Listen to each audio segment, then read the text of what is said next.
쿠르스크는 회복을 했지만 러시아가 탈환하는데 결정적으로 젤렌스키의 돌발 행동이 숨어 있어요. 젤렌스키가 2월 28일 날 워싱턴에 가서 트럼프하고 싸웠죠. 그랬더니 트럼프가 화가 나서 3월 3일부터 우크라이나에 무기 주지 마, 정보 주지 마 그랬어요. 이때부터 뚫려요. 그러니까 정보를 안 주면 장님인 거예요, 우크라이나하고는. 그 파죽선에 뚫린 거죠. 아, 형 미안해, 내가 잘못했어. 광물협정 할게. 그러니까 트럼프에서 알았어. 다시 무기 줘. 그게 12일이거든요. 이때부터 이제 무기 지원을 받은 젤렌스키가 볼고로도 오블라스트를 또 치고 들어가요. 그래서 일정 부분 우크라이나가 점령했어요. 또. 최근 러시아와 우크라이나 간의 전쟁 상황은 어떻게 변화하고 있나요? 러우 전쟁은 신사임당에서 여러 번 말씀드렸던 것 같은데 큰 틀에서 극적인 전환은 없습니다. 그러니까 2022년 2월 24일 날 러시아가 우크라이나 남부, 동부, 북부에서 전면 침공을 했고 한 달 뒤 3월경에 남부, 동부, 북부를 잇는 띠 우크라이나 영토의 거의 4분의 1가량을 점령을 했었는데 두 달 뒤가 되면 러시아가 북부, 동부 전선을 축소하고 지금 현재 우크라이나가 점령하고 있는 소위 남부 회랑 크림반도와 돈바스에 있는 회랑 쪽을 이었고 전선을 축소했어요. 단기전을 준비했는데 장기화되니까. 그리고 그 이후에 우크라이나가 좀 더 회복을 해서 현재의 남부 회랑이 교착된 게 2023년 6월입니다. 그리고 그 이후에는 그 전선에 큰 변화가 없어요. 그리고 2024년 8월에 젤렌스키 대통령 우크라이나가 갑자기 쿠르스크, 우크라이나 영토 북부 쪽에 붙어있는 쿠르스크를 1200에서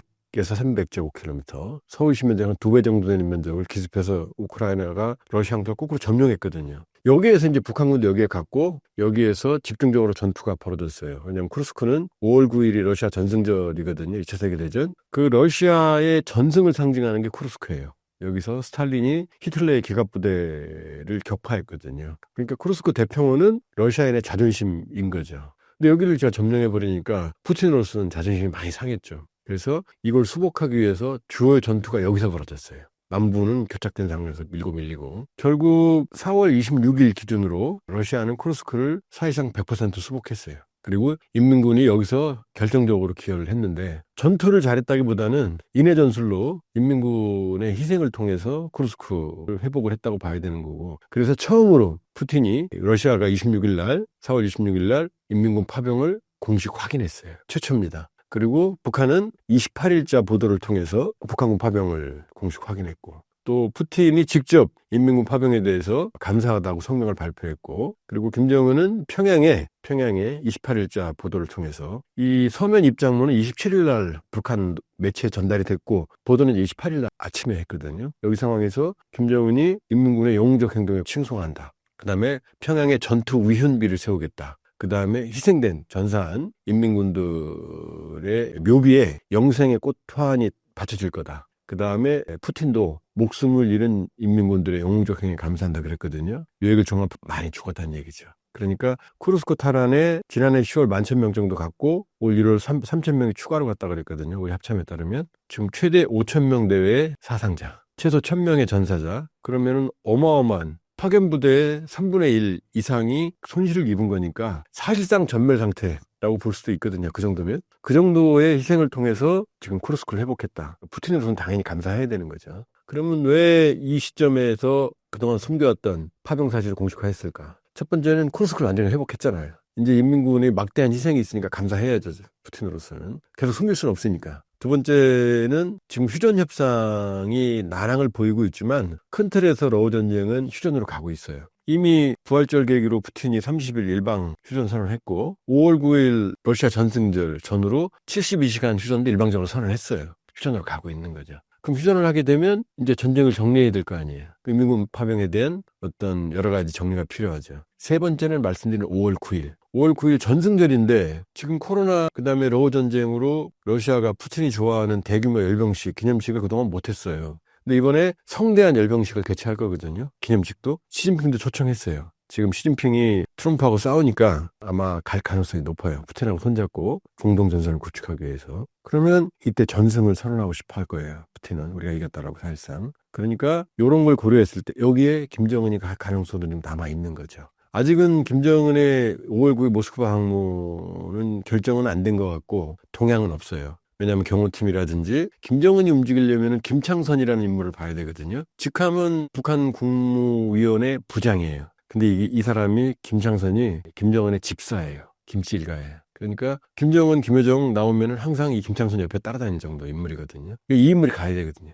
요런 동향은 없어요. 그러니까 안 갈 가능성이 현재로서는 더 높아 보이거든요. 그러나 경우에 따라서는 깜짝 등판할 가능성도 있다. 모스크바까지 기차 타고 어떻게 가느냐. 푸틴이 전용기를 보내주면 되잖아요. 당당하죠. 파병을 했으니까. 그러니까 5월 9일 전승을 선언하는 게 이겼다는 걸 사실상 선언하는 게 푸틴의 속셈인데 이겼다고 그러면은 그 평가를 해야 될 거 아니에요. 어떻게. 그럴 때 당연히 인민군을 빼놓을 수가 없죠. 그러니까 양측이 이제 파병 사실을 확인했다 이렇게 볼 수가 있고 또 하나는 지금 북한군 전사자 시신이 아직 고향으로 못 들어가고 있어요. 그리고 두 번째 부상병들도 고향으로 못 들어가고 있어요. 왜냐면 고향으로 들어가면 얘기할 거 아니에요. 이거 공식화해야지 이제 갈 때가 됐으니까. 따라서 때늦은 감이 있지만 지금 이제 인민군 파병을 공식화했다. 그러니까 그동안 유튜브 채널이나 댓글들 이런 거 보면 뭐 인민군 안 갔다 뭐 이런 얘기 많았죠. 제가 갔다고 그랬잖아요. 확인됐다고. 여기까지입니다. 전화는. 그리고 지금 전투는 또 하나 말씀을 드리면 쿠르스크는 회복을 했지만 쿠르스크 밑에 볼고로드라고 하는 볼고로드 오블라스트 오블라스트가 주거든요. 그를 그 러시아가 탈환하는데 결정적으로 zelensky의 돌발 행동이 숨어 있어요. zelensky가 2월 28일 날 워싱턴에 가서 트럼프하고 싸웠죠. 그랬더니 트럼프가 화가 나서 3월 3일 날 우크라이나에 무기 주지 마, 정보 주지 마 그랬어요. 요때부터 뚫려요. 무기도 무기지만은 정보를 줘야만 러시아군이 어딘지 알거든요. 강철비를 막 때리거든요. 전쟁 초기에 격침됐던 흑해함대 러시아 기함, 모스크바 함도 미국이 정보를 안 줬으면 격침을 못 시켰어요. 그러니까 정보를 안 주면 장님인 거예요. 우크라이나군은. 그 파죽제로 뚫린 거죠. 그러다가 이제 젤렌스키 꼬리를 내렸죠. 아, 형 미안해. 내가 잘못했어. 광물협정 할게. 그러니까 트럼프에서 알았어. 다시 무기 줘. 그게 12일이거든요. 3월 12일. 요때부터 이제 러시아가 좀 주춤거렸고. 그리고 요때 무기 지원을 받은 젤렌스키가 거꾸로 쿠르스크는 뺏겼으니까 그 밑에 볼고로드 오블라스트를 또 치고 들어가요. 그래서 거기를 일정 부분 한 50제곱킬로미터 정도? 50에서 한 70제곱킬로미터를 뭐 크진 않죠. 우크라이나가 점령했어요 또. 그랬더니 푸틴은 또 이것도 회복해야 되잖아요. 그래서 여기를 또 격전이 벌어지고 있는데 여기를 아직도 젤렌스키가 우크라이나가 어제 아침까지 보면은 제 계산으로는 한 40제곱킬로미터 정도를 점령하고 있어요. 이건 러시아 영토예요. 인민군이 여기 또 들어가겠죠. 왜냐? 푸틴이 그랬거든요. 김정은도 지난해 6월에 체결된 북러 포괄적인 전략적 동반자 관계에 관한 조약에 따라서 합법적으로 파병했다. 4조에 따라서. 그 4조에 뭐라고 쓰여 있느냐? 쌍방이 무력 침공을 받아서 전쟁 상태에 놓이게 되는 경우 군사적 지원을 한다 이렇게 돼 있거든요. 근데 우크라이나 남쪽은 못 가잖아요. 그건 우크라이나 영토잖아요. 러시아가 침공을 한 거잖아요. 근데 쿠르스크는 침공 당했잖아요. 근데 볼고로드도 침공을 당했잖아요. 그러니까 여기는 인민군이 싸울 수 있는 거죠. 지금 인민군은 여기에 있다. 현재까지는. 본인들 말로는 그러면 앞으로 일부 평가들이 인민군들이 우크라이나 영토까지 들어올 수도 있고 전투를 할 수도 있다. 전투하다 보면 그럴 수는 있죠. 그러나 대규모로 인민군들이 우크라이나 영토를 현재는 가 있지 않다. 다만 쿠르스크에 싸웠고 그 다음에 볼고로드 쪽에 여기도 지금 투입이 되고 있을 가능성이 있다. 그리고 이 상황에서 러우저는 큰 틀에서 종전이 아니고 휴전으로 가고 있다. 왜냐? 종전을 하려면 평화협정이 체결이 돼야 돼요. 종전협정. 그 종전협정이나 평화협정의 제1조는 영토 조항이에요. 영토 때문에 전쟁하잖아요, 주로. 그럼 영토를 확정해야 되는데 푸틴은 우크라이나 영토 5분의 1, 남한 면적을 장악하고 있는 그 지역을 자기 땅이라고 생각해요. 여기를 노보로시아라고 그러거든요. 이 개념을 우리 이제 시청자 여러분들 잘 모르시는데 영어로는 뉴러시아. 지금 푸틴이 점령하고 있는 우크라이나 영토의 5분의 1 지역, 그 다음에 그 위쪽까지 포함해서 더 방대한 지역을 러시아는 러시아 영토라고 생각해요. 이 말이 일리가 또 있는 게 이 땅은 원래 러시아 땅이 아니었고 우크라이나 땅도 아닌 크림 칸국이라고 하는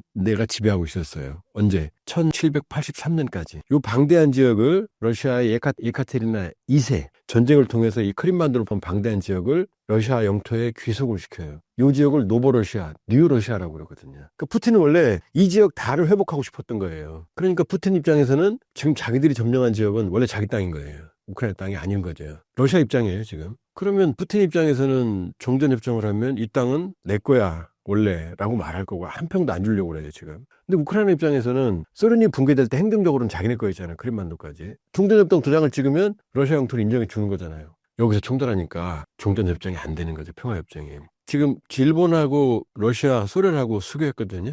근데 북방 사개도서 소련이 장악하고 돌려주지 않고 있거든요. 근데 수교를 했어요. 그럼 뭐냐? 평화협정 체결 없이 수교만 한 거예요. 그러니까 러시아하고 우크라이나는 종전협정, 평화협정은 하기 어렵죠. 그리고 젤렌스키가 지금 뭐라고 말하냐면 우크라이나 헌법 때문에 영토를 포기할 수, 왜냐, 우크라이나 헌법에는 영토의 영속성, 그 다음에 영토를 타국에 할양할 수 없다고 못 박혀 있거든요. 그러니까 도장을 찍으면 종전협정에 러시아의 영토 인정해 줘버리면 위헌이잖아요. 그러니까 종전협정은 안 되는 거예요. 근데 휴전은 쉽죠. 그 다음에 젤렌스키의 정치적 야심도, 젤렌스키는 지난해 5월 임기가 끝났으니까 휴전이 되든 종전이 되든 끝나면 바로 선거해야 돼요. 젤렌스키 욕심은 또 하고 싶죠. 근데 영토를 할양하는 도장 찍어버리면 정치적 혁명 끝나죠. 나라 뺏겼으니까. 그러니까 젤렌스키가 원하는 건 휴전이죠. 휴전은 땅을 주는 건 아니잖아요. 안 싸우는 거니까 일단. 아무것도 합의할 필요 없어요. 안 싸우면 되니까. 우리 대한민국이 6.25 전쟁 때 북한하고 휴전협정 체결할 때도 정전협정에 향후 몇 개월 이내에 항구적인 평화를 위한 평화협정, 종전협정을 체결한다고 써 있어요. 근데 아직까지 못한 거죠.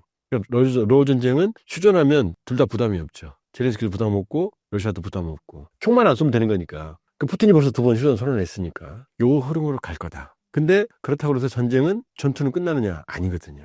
왜냐? 휴전하게 되면 마지막 서 있는 그 자리가 자기 영토가 되거든. 그러니까 우리 한국전쟁 6.25도 김일성이 치고 내려왔죠? 파적주세를 6월 25일 날. 그 다음에 9.28 수복하잖아요. 서울 수복하잖아요. 그리고 쭉 올라가죠. 근데 145태라고 들어봤죠? 중국군이 내려오잖아요. 그렇죠? 그리고 그 시점, 그러니까 51년 중반부터 이제 휴전협상이 시작이 돼요. 전선은 그때 사실 고착돼요. 고지전. 2년 동안, 무려 2년 동안 휴전협상을 했어요. 그러니까 러시아 우크라이나전도 휴전하면서 교전은 계속 휴전협상하면서 요 양상으로 갈 수 있다. 그러나 큰 틀은 이미 휴전 모드로 들어갔다. 이렇게 볼 수가 있어요.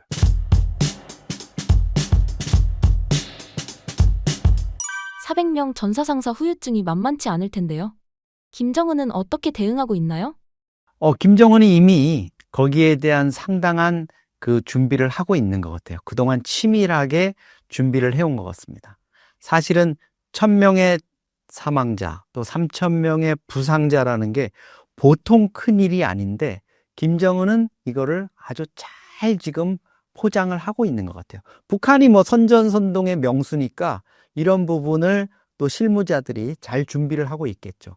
김정은이 참전 사실을 공개를 하면서 자기 입으로 이렇게 얘기를 합니다. 정말 영용한 이 군인들, 우리 군인들이 러시아에 가서 북러 관계라든가 또 뭐 자기네들 말로는 우크라이나가 러시아를 침공했다고 이렇게 얘기를 하죠. 그걸 잘 격퇴했다 이러면서 이들의 희생이 있기 때문에 북러 관계가 앞으로 더 빛날 거고 우리 북한의 어떤 군의 어떤 명예를 드높였다 이렇게 얘기를 합니다. 그러면서 평양에다가 이 4,000명 전 사상자를 위한 위로의 어떤 탑, 공훈탑을 세우겠다고 공언을 하면서 특히 이제 전사자 그리고 부상자에 대한 최대한의 예우를 하겠다, 또 보상을 하겠다 이렇게 언급을 합니다. 아마도 북한 입장에서는 이들 이제 전 사상자들이 돌아올 경우에 유해라든가 이런 게 돌아올 경우에 김정은 체제에 대한 불만으로 이런 것들이 좀 번지는 것을 차단하기 위해서 상당한 그 물적 또 명예라든가 이런 것들을 높이는 보상을 해줄 것 같고요. 앞으로 북한 TV라든가 또 주민들을 동원한 대대적인 선전선동, 예를 들어서 러시아에서 돌아오는 군인들을 대대적으로 환영하는 행사를 열거나 또 부상병 이런 것들을 또 북한이 잘하는 거 있어요. 뭐 이 사람들을 결혼을 시키고 뭐 자원받은 여성들을 통해 가지고 이렇게 매칭을 시켜서 결혼을 시켜주고 또 뭐 살림집, 주택을 주고 또 연금을 주고 또 어디 직장에 이렇게 배치해서 생활을 보장해주는 이런 것들을 하거든요. 그런 작업들이 앞으로 속속 이루어질 것 같습니다. 김정은의 모스크바 방문 가능성이 높아졌나요? 그렇습니다. 김정은 입장에서는 이번에 이 참전 사실을 시인하는 이 과정에서도 푸틴하고 아주 끈끈한 아주 밀접한 관계를 가시했거든요. 그리고 푸틴 스스로 북한군이 있었기 때문에 우리가 이 빼앗겼던 쿠르스크를 탈환했다 이렇게 얘기를 해요. 사실 쿠르스크라는 이 러시아 지역은 쿠르스크라는 이 지역은 러시아가 2차 대전 이후에 자기들의 본토를 외부 세력에 의해 가지고 뺏긴 첫 케이스였어요. 이거를 탈환하지 못하면 푸틴 입장에서는 엄청 자존심이 상할 수 있는 부분인데 김정은이 병력과 포탄을 지원하면서 천군만마가 된 거죠. 이 부분을 뭐 푸틴도 잊지 않고 있을 겁니다. 그렇지 않아도 그 푸틴이 김정은의 모스크바 방문 이런 것들을 뭐 초청하면서 북러 정상회담이 언제 열릴 수 있을까 이렇게 기대가 높아졌었는데요. 5월 9일이 러시아가 2차 대전에 참전해서 전승국으로 자리하게 된 전승절 80주년 기념일입니다. 이때 이제 전 세계에서 각국 지도자들이 모이게 되는데 시진핑이라든가 또 심지어 뭐 트럼프 대통령까지도 참여를 하게 되는 이런 것들이 예견돼 있습니다. 이 자리에 아마도 지금의 분위기로서는 김정은이 참여를 함으로써 푸틴과의 정상회담 이런 것들을 통해서 북러 관계 이거를 전 세계에 좀 과시하는 이런 자리를 만들 수 있을 것 같아요. 다만 김정은이 다자 외교 무대, 다자 정상 외교 무대에는 선 적이 없었거든요. 뭐 푸틴을 만나고 시진핑을 만나고 트럼프를 만나고 1대1로 만난 적은 있었지만 다자 정상회담에 섰던 경험은 없기 때문에 과연 뭐 시진핑, 푸틴 뭐 이런 자리에 설 수 있을 거냐? 그거는 조금 의문이지만 모스크바 방문길이 훨씬 더 탄탄대로가 놓여졌다. 이렇게 보는 거는 맞는 것 같습니다. 트럼프의 만류에도 러시아는 우크라이나 공습을 계속하는 것 같은데요. 어떻게 보시나요? 처음에 트럼프가 1월 20일 날 취임을 한 이후에 4월 20일까지 종전을 시키겠다. 이렇게 공언을 했잖아요. 근데 그 시한이 넘어갔습니다. 트럼프는 약간 자기의 국제적인 리더십 이런 거에 손상을 입었다고 생각하겠죠. 물론 말로는 자기가 대단한 일을 지금 하고 있다고 합니다. 또 러시아와 우크라이나 간에 대충 협상이 또 미국과 러시아 간에도 협상이 다 마무리됐다고 얘기해요. 그런데 러시아의 라브로프 외교장관이나 이런 사람들은 아직 양쪽이 논의할 게 많은데 무슨 소리야 이렇게 얘기를 하니까 트럼프 입장에서는 지금 좀 딜레마에 빠진 이런 상황입니다. 그래서 한때는 젤렌스키를 압박하면서 너 좀 크림반도도 그냥 러시아가 2014년에 가져갔으니까 그거 인정해. 그리고 너희 지금 빼앗긴 땅도 현 상태에서 그냥 러시아한테 좀 대충 내줄 수 없겠니? 안 내주면 너 좀 안 좋을 거야. 이렇게 압박을 해왔는데 최근 들어서는 이제 러시아에다가 당장 전쟁을 멈춰라. 이렇게 얘기를 해요. 근데 푸틴은 거기에 아랑곳하지 않고 계속 우크라이나의 민간 지역에 공습을 하고 있습니다. 그래서 당초에 이제 예상했던 것보다 또 트럼프가 공언했던 것보다 이 러시아 우크라이나 전쟁이 종전된다는 게 상당히 좀 쉽지 않은 이런 국면으로 가는 거 아니냐 이런 관측도 나오고 있습니다. 그냥 젤렌스키가 알았어요 그렇게 할게요 이렇게 하기도 쉽지 않고 푸틴이 또 그냥 이 상태에서 트럼프의 말만 믿고 그냥 종전 선언을 하거나 젤렌스키와 만나가지고 어떤 종전을 하는 이런 상황으로 가기에는 아직도 좀 복잡한 과정이 남아있는 것 같고 무엇보다 젤렌스키가 지금 원하고 있는 우크라이나의 나토 가입을 통해서 자기들의 안보를 보장받고 싶어하는 뭐 이런 다양한 국제적 변수들이 트럼프의 시간표대로 우크라이나 전쟁이 종전되기 어려운 이런 좀 복잡한 상황을 맞고 있습니다. 러우 전쟁 휴전에 대해서 어떻게 전망하시나요? 앞으로 좀 시간이 걸릴 것 같아요. 그렇지만은 상당히 이전보다 올 초보다 많은 진전이 있는 것은 사실이고요. 젤렌스키라든가 푸틴 모두 이거 전쟁을 끝내야 된다는 이런 상황에 대해서는 공감대를 하는 것 같아요. 그리고 푸틴이나 젤렌스키나 모두 지금 트럼프가 이 전쟁을 끝내고 싶어하는 이 상황을 넘어서서 어떤 트럼프, 미국의 뜻에 반하는 행동이나 확전을 더 이상 감행하기에는 쉽지 않은 상황이다. 이런 국면이고요.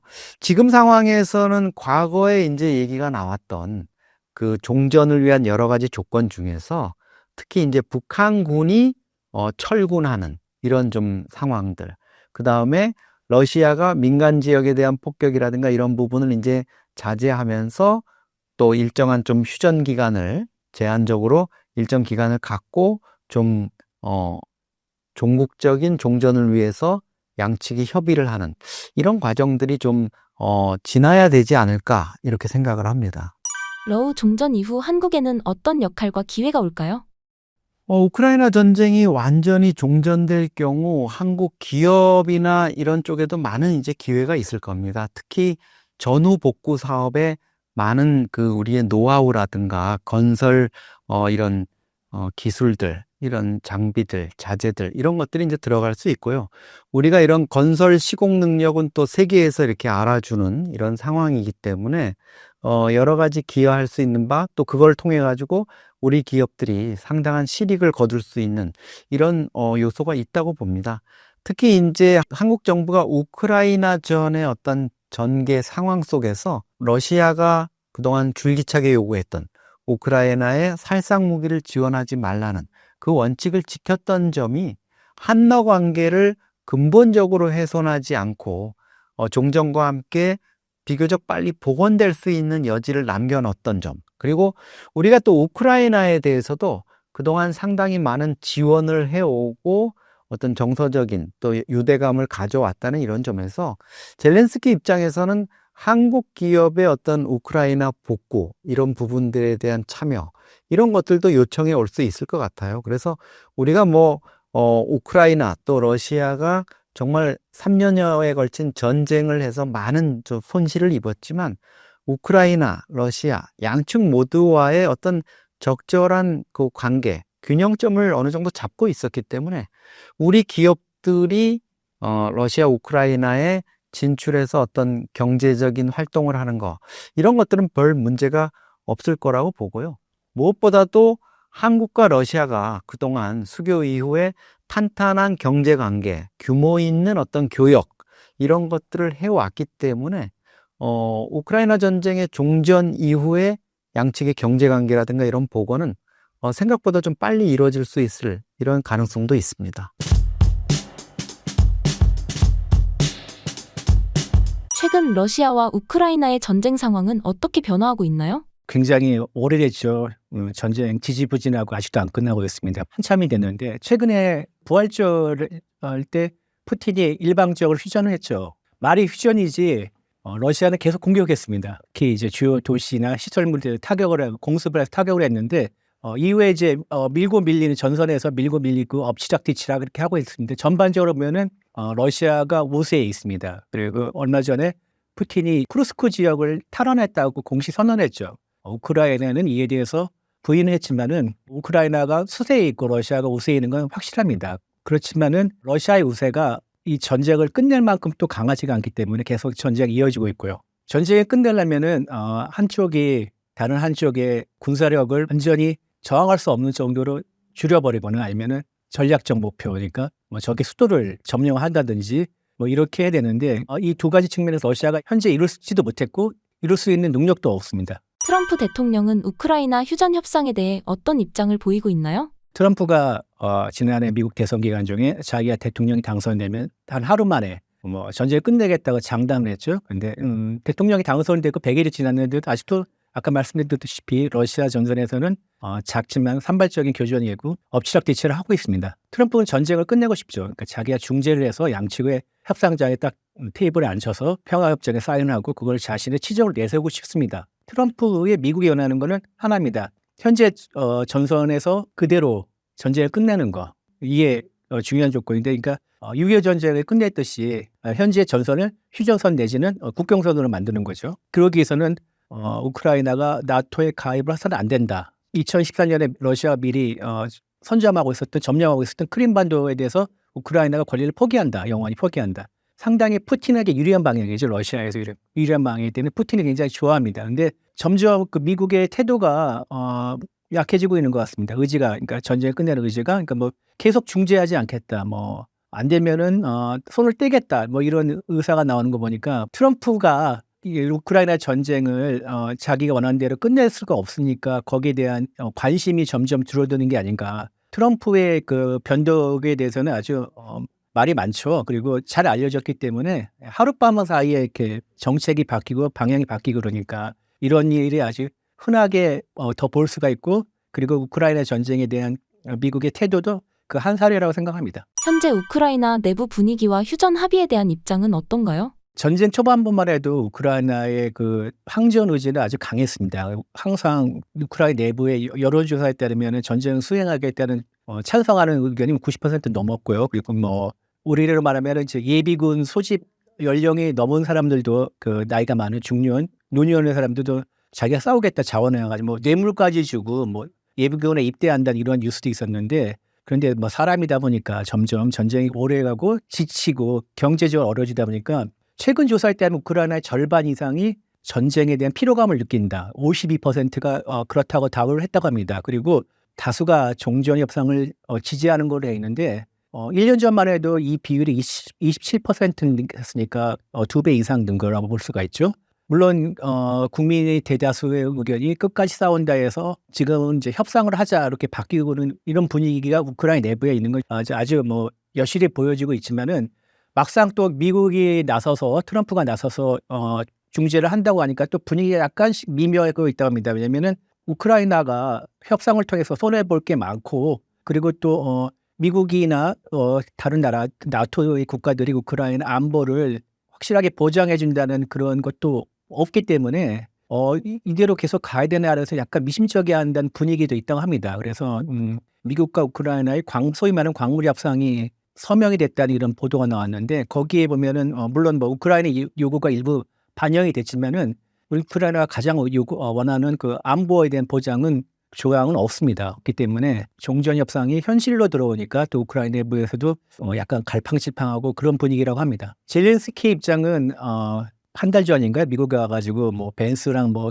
설전을 벌이고 뭐 되게 격렬하게 하고 그다음 원래는 그날 광물 협정을 서명하기로 했는데 못했었는데 젤렌스키 입장은 명확합니다. 우크라이나에 대한 안보를 보장을 받아야 되고 그다음에 최소한 나토 가입이 아니라도 미국이나 뭐 유럽, 프랑스 같은 강대국들이 보장을 해줘야 된다. 그리고 현지전선을 동결한다고 모든 우크라이나 잃었던 영토에 대한 권리를 완전히 포기하지 않겠다 이런 입장인데 현실적으로 보면은 쉽지는 않죠. 받아들이기 쉽지 않아요. 최대한 많은 이익을 얻겠다는 거고 프란체스코 교황 장례식에 트럼프와 또 이렇게 의자를 가까이 대고 이렇게 무릎까지 맞대으면서 뭔가 이렇게 수기를 하는 모습을 보였었죠. 그래가지고 그때 이후로 또 트럼프의 태도가 또 약간씩 또 변화겁니다. 아까 말씀드린 트럼프는 변덕이 심하니까 친우크라이나 쪽으로 가는 분위기인데 이때를 통해서 젤렌스키와 우크라이나가 많이 얻으려고 하겠죠. 러시아는 휴전 조건에 대해 어떤 입장인가요? 러시아의 입장은 아주 강경합니다. 특히 또 트럼프 대통령이 친러시아, 친푸틴이라고 생각을 하기 때문에 더 강경한 요구를 했었는데 첫째,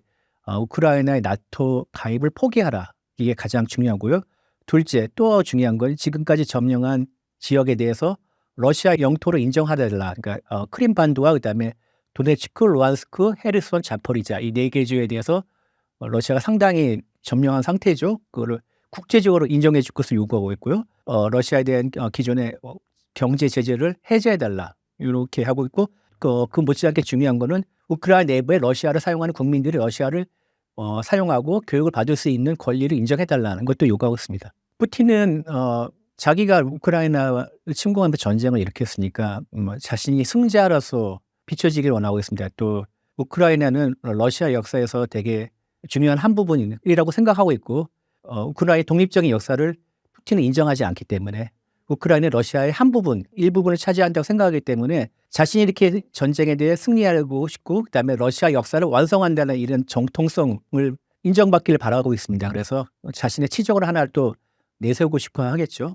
만약 이게 둘 중에 하나라도 안 되면은 푸틴의 리더십에 상처를 입을 수밖에 없죠. 그래서 자신의 리더십, 자신의 지위를 건 도박이라고 생각할 수 있습니다. 국제사회, 특히 미국은 현재 러우 전쟁에 대해 어떤 전략을 취하고 있나요? 트럼프가 러시아를 좋아하고 특히 푸틴에 대해서 개인적으로 호감을 갖고 있는 건 맞습니다. 맞는데 그래서 이 중재 협상도 러시아에게 유리한 조건을 내세우면서 진행하고 있다고 하는데 그 기저에는 미국의 그 현실주의의 흐름이 있습니다. 현실주의는 민주주의 뭐 가치 다 중요한데 그것보다는 더 중요한 게 국가의 이익이다. 그래서 미국의 이익을 가장 크게 보장할 수 있는 그런 외교 안보 정책을 해야 된다. 이렇게 주장하는 사람들이고요. 이들의 의견에 따르면은 미국의 지금 가장 시급한 전략은 중국을 견제하는 것인데 그러려면은 러시아의 어느 정도 협조가 필요하다. 그래서 러시아 같이 손을 잡고 중국을 견제해야 된다고 생각하고 있기 때문에 우크라이나 전쟁에서 좀 미국이 크게 도와주지 말고 적절한 선을 끝내자 이런 게 현실주의자들의 주장이었습니다. 그래서 근데 바이든 정부 때는 현실주의자보다 민주주의와 민주주의 가치를 더 높이 평가하고 더 우선시하는 이상주의자들의 외교안보 기조가 더 강했기 때문에 우크라이나에 대한 지원을 강화했고요. 많이 해서 우크라이나가 지금까지 버틸 수 있는 건데 트럼프 시대는 다시 현실주의로 돌아왔고 현재 이대로 이제 러시아의 체면을 어느 정도 세워주는 선에서 전쟁이 끝나고 러시아 손을 잡고 중국을 견제를 하고 싶어 합니다. 이게 미국의 전략적 의도인데 이게 지금 잘 안 되고 있습니다. 러시아는 이걸 잘 알기 때문에 이 협상장에서 더 많은 판돈을 걸고 더 크게 먹으려는 차원이라 생각하기 때문에 그래서 북한과 더 긴밀하게 연결하는 이런 모습을 보여주지 않습니까? 쿠르스크 탈환에 북한의 공이 컸다 하면서 북한의 우크라이나 참전을 공식적으로 인정을 하고 그다음에 정승절에 또 북한군이 또 뭐 열병식에 또 참여한다고 하지 않습니까? 이런 모습을 보면서 러시아가 북한과 손을 잡으면서 중국을 잡고 유인하는 거면 같이 껴라. 그래서 우리끼리 한번 하자 그러면은 미국 입장에서는 초조하고 더 많은 양보를 러시아에 할 수밖에 없다고 러시아가 판단을 하겠죠. 미국이 트럼프와 현실주의자가 그려놓은 구도대로 러시아가 지금 움직이지 않으려는 모양새입니다. 러우 전쟁의 장기화 가능성에 대해 어떻게 보시나요? 지금 미국이나 외부의 중재로 종전 내지는 정전에서 하지 않은 이상 어느 한쪽의 승리로 전쟁이 끝날 가능성은 희박하다고 봅니다. 많은 전문가들이 그렇게 예상하고 있고요. IMF는 2025년 말까지 최소한 전쟁이 이어질 것이고 비관적으로 본다면 2026년 중반까지 계속될 거라고 전망한 적이 있습니다. 양측이 모두 불리한 평화를 원하지 않는다는 그 입장이기 때문에 우리가 불리한 조건 전쟁 끝내지 않겠다. 조금이라도 더 받아내서 그래서 어느 정도 체면을 차리고 이익을 보장해 받아야지만 전쟁을 끝내겠다 이런 입장이기 때문에 이거를 중재하고 서로 가운데서 딱 만나게 하는 건 쉽지 않을 것 같습니다. 최소한 러시아가 전쟁을 시작했고 러시아가 계속 우크라이나 상대로 군사력이나 국력을 소모하는 전략, 소모전을 지금 펼치고 있는데 러시아도 되게 상황이 좋지 않다고 합니다. 제가 어떤 한 아티클을 읽었는데 러시아의 전쟁 수행 능력에 대한 전망 보고서입니다. 러시아가 올해 중반 이후로는 경제적으로 되게 힘들지 않을까. 왜냐면은 러시아가 지금 전쟁에 쓰고 있는 전비는 예산에서 국방비가 크게 는 게 아니라 러시아가 자체적으로 운영하는 국펀드에서 돈을 끌어내가지고 그거로 전비를 쓰고 있는데 이것도 한계가 있으니까 올해 한 중반 이후까지에서는 러시아의 국펀드가 이제 많이 소진이 돼서 수행 능력이 떨어지지 않을까 이렇게 전망한 게 있는데 러시아가 일으킨 전쟁, 그러니까 러시아가 먼저 두 손을 들지 않은 이상은 끝나기 쉽지 않을 것 같습니다. 최근 러시아와 우크라이나 간의 전쟁 상황은 어떻게 변화하고 있나요? 러우 전쟁은 신사임당에서 여러 번 말씀드렸던 것 같은데 큰 틀에서 극적인 전환은 없습니다. 그러니까 2022년 2월 24일 날 러시아가 우크라이나 남부, 동부, 북부에서 전면 침공을 했고 한 달 뒤 3월경에 남부, 동부, 북부를 잇는 띠 우크라이나 영토의 거의 4분의 1가량을 점령을 했었는데 두 달 뒤가 되면 러시아가 북부, 동부 전선을 축소하고 지금 현재 우크라이나가 점령하고 있는 소위 남부 회랑 크림반도와 돈바스에 있는 회랑 쪽을 이었고 전선을 축소했어요. 단기전을 준비했는데 장기화되니까. 그리고 그 이후에 우크라이나가 좀 더 회복을 해서 현재의 남부 회랑이 교착된 게 2023년 6월입니다. 그리고 그 이후에는 그 전선에 큰 변화가 없어요. 그리고 2024년 8월에 젤렌스키 대통령 우크라이나가 갑자기 쿠르스크 우크라이나 영토 북부 쪽에 붙어있는 쿠르스크를 1200에서 300제곱킬로미터 서울시 면적 한 2배 정도 되는 면적을 기습해서 우크라이나가 러시아 영토를 거꾸로 점령했거든요. 여기에서 이제 북한군도 여기에 갔고 여기에서 집중적으로 전투가 벌어졌어요. 왜냐하면 쿠르스크는 5월 9일이 러시아 전승절이거든요. 2차 세계대전. 그 러시아의 전승을 상징하는 게 쿠르스크예요. 여기서 스탈린이 히틀러의 기갑부대를 격파했거든요. 그러니까 쿠르스크 대평원은 러시아인의 자존심인 거죠. 근데 여기를 제가 점령해버리니까 푸틴으로서는 자존심이 많이 상했죠. 그래서 이걸 수복하기 위해서 주요 전투가 여기서 벌어졌어요. 남부는 교착된 상황에서 밀리고 결국 4월 26일 기준으로 러시아는 쿠르스크를 사실상 100% 수복했어요. 그리고 인민군이 여기서 결정적으로 기여를 했는데 전투를 잘했다기보다는 인해 전술로 인민군의 희생을 통해서 쿠르스크를 회복을 했다고 봐야 되는 거고 그래서 처음으로 푸틴이 러시아가 26일 날 4월 26일 날 인민군 파병을 공식 확인했어요. 최초입니다. 그리고 북한은 28일자 보도를 통해서 북한군 파병을 공식 확인했고 또 푸틴이 직접 인민군 파병에 대해서 감사하다고 성명을 발표했고, 그리고 김정은은 평양에 28일자 보도를 통해서 이 서면 입장문은 27일 날 북한 매체에 전달이 됐고 보도는 28일 날 아침에 했거든요. 여기 상황에서 김정은이 인민군의 영웅적 행동에 칭송한다. 그 다음에 평양에 전투 위훈비를 세우겠다. 그 다음에 희생된 전사한 인민군들의 묘비에 영생의 꽃화환이 바쳐질 거다. 그 다음에 푸틴도 목숨을 잃은 인민군들의 영웅적 행위에 감사한다 그랬거든요. 요약을 종합 많이 죽었다는 얘기죠. 그러니까 쿠르스크 탈환에 지난해 10월 11,000명 정도 갔고 올 1월 3,000명이 추가로 갔다 그랬거든요. 우리 합참에 따르면 지금 최대 5,000명 대외의 사상자, 최소 1,000명의 전사자, 그러면은 어마어마한 파견부대의 3분의 1 이상이 손실을 입은 거니까 사실상 전멸 상태라고 볼 수도 있거든요. 그 정도면. 그 정도의 희생을 통해서 지금 쿠르스크를 회복했다. 푸틴으로서는 당연히 감사해야 되는 거죠. 그러면 왜 이 시점에서 그동안 숨겨왔던 파병 사실을 공식화했을까? 첫 번째는 쿠르스크를 완전히 회복했잖아요. 이제 인민군의 막대한 희생이 있으니까 감사해야죠. 푸틴으로서는. 계속 숨길 수는 없으니까. 두 번째는 지금 휴전 협상이 난항을 보이고 있지만 큰 틀에서 러우 전쟁은 휴전으로 가고 있어요. 이미 부활절 계기로 푸틴이 30일 일방 휴전 선언을 했고 5월 9일 러시아 전승절 전후로 72시간 휴전도 일방적으로 선언을 했어요. 휴전으로 가고 있는 거죠. 그럼 휴전을 하게 되면 이제 전쟁을 정리해야 될 거 아니에요. 인민군 파병에 대한 어떤 여러 가지 정리가 필요하죠. 세 번째는 말씀드린 5월 9일. 5월 9일 전승절인데 지금 코로나 그다음에 러우 전쟁으로 러시아가 푸틴이 좋아하는 대규모 열병식 기념식을 그동안 못했어요. 근데 이번에 성대한 열병식을 개최할 거거든요. 기념식도 시진핑도 초청했어요. 지금 시진핑이 트럼프하고 싸우니까 아마 갈 가능성이 높아요. 푸틴하고 손잡고 공동전선을 구축하기 위해서. 그러면 이때 전승을 선언하고 싶어 할 거예요. 푸틴은 우리가 이겼다라고 사실상. 그러니까 이런 걸 고려했을 때 여기에 김정은이 갈 가능성들은 남아있는 거죠. 아직은 김정은의 5월 9일 모스크바 항모는 결정은 안 된 것 같고 동향은 없어요.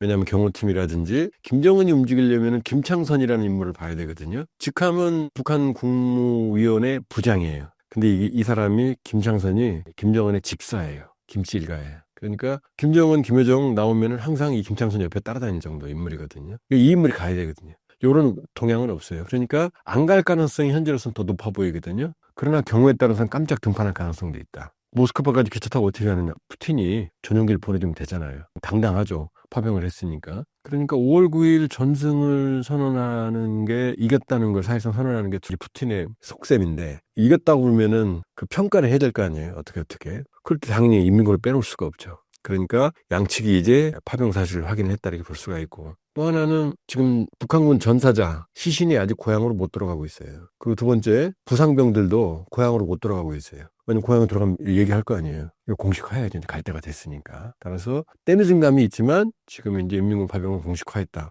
그러니까 그동안 유튜브 채널이나 댓글들 이런 거 보면 뭐 인민군 안 갔다 뭐 이런 얘기 많았죠. 제가 갔다고 그랬잖아요. 확인됐다고. 여기까지입니다. 전화는. 그리고 지금 전투는 또 하나 말씀을 드리면 쿠르스크는 회복을 했지만 쿠르스크 밑에 볼고로드라고 하는 볼고로드 오블라스트 오블라스트가 주거든요. 그를 그 러시아가 탈환하는데 결정적으로 zelensky의 돌발 행동이 숨어 있어요. zelensky가 2월 28일 날 워싱턴에 가서 트럼프하고 싸웠죠. 그랬더니 트럼프가 화가 나서 3월 3일 날 우크라이나에 무기 주지 마, 정보 주지 마 그랬어요. 요때부터 뚫려요. 무기도 무기지만은 정보를 줘야만 러시아군이 어딘지 알거든요. 강철비를 막 때리거든요. 전쟁 초기에 격침됐던 흑해함대 러시아 기함, 모스크바 함도 미국이 정보를 안 줬으면 격침을 못 시켰어요. 그러니까 정보를 안 주면 장님인 거예요. 우크라이나군은. 그 파죽처럼 뚫린 거죠. 그러다가 이제 젤렌스키 꼬리를 내렸죠. 형 미안해. 내가 잘못했어. 광물협정할게. 그러니까 트럼프에서 알았어. 다시 무기 줘. 그게 12일이거든요. 3월 12일. 요때부터 이제 러시아가 좀 주춤거렸고. 그리고 요때 무기 지원을 받은 젤렌스키가 거꾸로 쿠르스크는 뺏겼으니까 그 밑에 볼고로드 오블라스트를 또 치고 들어가요. 그래서 거기를 일정 부분 한 50제곱킬로미터 정도? 50에서 한 70제곱킬로미터를 뭐 크진 않죠. 우크라이나가 점령했어요 또. 그랬더니 푸틴은 또 이것도 회복해야 되잖아요. 그래서 여기를 또 격전이 벌어지고 있는데 여기를 아직도 젤렌스키가 우크라이나가 어제 아침까지 보면은 제 계산으로는 한 40제곱킬로미터 정도를 점령하고 있어요. 이건 러시아 영토예요. 인민군이 여기 또 들어가겠죠. 왜냐? 푸틴이 그랬거든요. 김정은도 지난해 6월에 체결된 북러 포괄적인 전략적 동반자 관계에 관한 조약에 따라서 합법적으로 파병했다. 4조에 따라서. 그 사우디에 뭐라고 써 있느냐? 쌍방이 무력 침공을 받아서 전쟁 상태에 놓이게 되는 경우 군사적 지원을 한다 이렇게 돼 있거든요. 근데 우크라이나 남쪽을 못 가잖아요. 그건 우크라이나 영토잖아요. 러시아가 침공을 한 거잖아요. 근데 쿠르스크는 침공 당했잖아요. 근데 볼고로드도 침공을 당했잖아요. 그러니까 여기는 인민군이 싸울 수 있는 거죠. 지금 인민군은 여기에 있다. 현재까지는. 본인들 말로는 그러면 앞으로 일부 평가들이 인민군들이 우크라이나 영토까지 들어올 수도 있고 전투를 할 수도 있다. 전투하다 보면 그럴 수는 있죠. 그러나 대규모로 인민군들이 우크라이나 영토를 현재는 가 있지 않다. 다만 쿠르스크에 싸웠고 그 다음에 볼고로드 쪽에 여기도 지금 투입이 되고 있을 가능성이 있다. 그리고 이 상황에서 러우저는 큰 틀에서 종전이 아니고 휴전으로 가고 있다. 왜냐? 종전을 하려면 평화협정이 체결이 돼야 돼요. 종전협정. 그 종전협정이나 평화협정의 제1조는 영토 조항이에요. 영토 때문에 전쟁하잖아요, 주로. 그럼 영토를 확정해야 되는데 푸틴은 우크라이나 영토 5분의 1, 남한 면적을 장악하고 있는 그 지역을 자기 땅이라고 생각해요. 여기를 노보로시아라고 그러거든요. 이 개념을 우리 이제 시청자 여러분들 잘 모르시는데 영어로는 뉴러시아. 지금 푸틴이 점령하고 있는 우크라이나 영토의 5분의 1 지역, 그 다음에 그 위쪽까지 포함해서 더 방대한 지역을 러시아는 러시아 영토라고 생각해요. 이 말이 일리가 또 있는 게 이 땅은 원래 러시아 땅이 아니었고 우크라이나 땅도 아닌 크림 칸국이라고 하는 데가 지배하고 있었어요. 언제? 1783년까지. 이 방대한 지역을 러시아의 예카테리나 2세 전쟁을 통해서 이 크림반도를 본 방대한 지역을 러시아 영토에 귀속을 시켜요. 이 지역을 노보러시아, 뉴러시아라고 그러거든요. 그러니까 푸틴은 원래 이 지역 다를 회복하고 싶었던 거예요. 그러니까 푸틴 입장에서는 지금 자기들이 점령한 지역은 원래 자기 땅인 거예요. 우크라이나 땅이 아닌 거죠. 러시아 입장이에요, 지금. 그러면 푸틴 입장에서는 종전협정을 하면 이 땅은 내 거야, 원래라고 말할 거고 한 평도 안 주려고 그래요, 지금. 근데 우크라이나 입장에서는 소련이 붕괴될 때 행정적으로는 자기네 거였잖아요, 크림반도까지. 종전협정 도장을 찍으면 러시아 영토를 인정해 주는 거잖아요. 여기서 충돌하니까 종전협정이 안 되는 거죠, 평화협정이. 지금 일본하고 러시아, 소련하고 수교했거든요. 근데 북방 사개도서 소련이 장악하고 돌려주지 않고 있거든요. 근데 수교를 했어요. 그럼 뭐냐? 평화협정 체결 없이 수교만 한 거예요. 그러니까 러시아하고 우크라이나는 종전협정, 평화협정은 하기 어렵죠. 그리고 젤렌스키가 지금 뭐라고 말하냐면 우크라이나 헌법 때문에 영토를 포기할 수, 왜냐? 우크라이나 헌법에는 영토의 영속성, 그 다음에 영토를 타국에 할양할 수 없다고 못 박혀 있거든요. 그러니까 도장을 찍으면 종전협정에 러시아의 영토 인정해 줘버리면 위헌이잖아요. 그러니까 종전협정은 안 되는 거예요. 근데 휴전은 쉽죠. 그 다음에 젤렌스키의 정치적 야심도, 젤렌스키는 지난해 5월 임기가 끝났으니까 휴전이 되든 종전이 되든 끝나면 바로 선거해야 돼요. 젤렌스키 욕심은 또 하고 싶죠. 근데 영토를 할양하는 도장 찍어버리면 정치적 생명 끝나죠. 나라 뺏겼으니까. 그러니까 젤렌스키 원하는 건 휴전이죠. 휴전은 땅을 주는 건 아니잖아요. 안 싸우는 거니까 일단. 아무것도 합의할 필요 없어요. 안 싸우면 되니까. 우리 대한민국이 6.25 전쟁 때 북한하고 휴전협정 체결할 때도 정전협정에 향후 몇 개월 이내에 항구적인 평화를 위한 평화협정, 종전협정을 체결한다고 써 있어요. 근데 아직까지 못한 거죠. 러우 전쟁은 휴전하면 둘 다 부담이 없죠. 젤렌스키도 부담 없고 러시아도 부담 없고 총만 안 쏘면 되는 거니까. 그 푸틴이 벌써 2번 휴전 선언했으니까 요 흐름으로 갈 거다. 근데 그렇다고 해서 전투는 끝나느냐? 아니거든요. 왜냐? 휴전하게 되면 마지막 서 있는 그 자리가 자기 영토가 되거든. 그러니까 우리 한국전쟁 6.25도 김일성이 치고 내려왔죠? 파적주세를 6월 25일 날. 그 다음에 9.28 수복하잖아요. 서울 수복하잖아요. 그리고 쭉 올라가죠. 근데 145태라고 들어봤죠? 중국군이 내려오잖아요. 그렇죠? 그리고 그 시점, 그러니까 51년 중반부터 이제 휴전협상이 시작이 돼요. 전선은 그때 사실 고착돼요. 고지전. 2년 동안, 무려 2년 동안 휴전협상을 했어요. 그러니까 러시아 우크라이나전도 휴전하면서 교전은 계속 휴전협상하면서 요 양상으로 갈 수 있다. 그러나 큰 틀은 이미 휴전 모드로 들어갔다. 이렇게 볼 수가 있어요.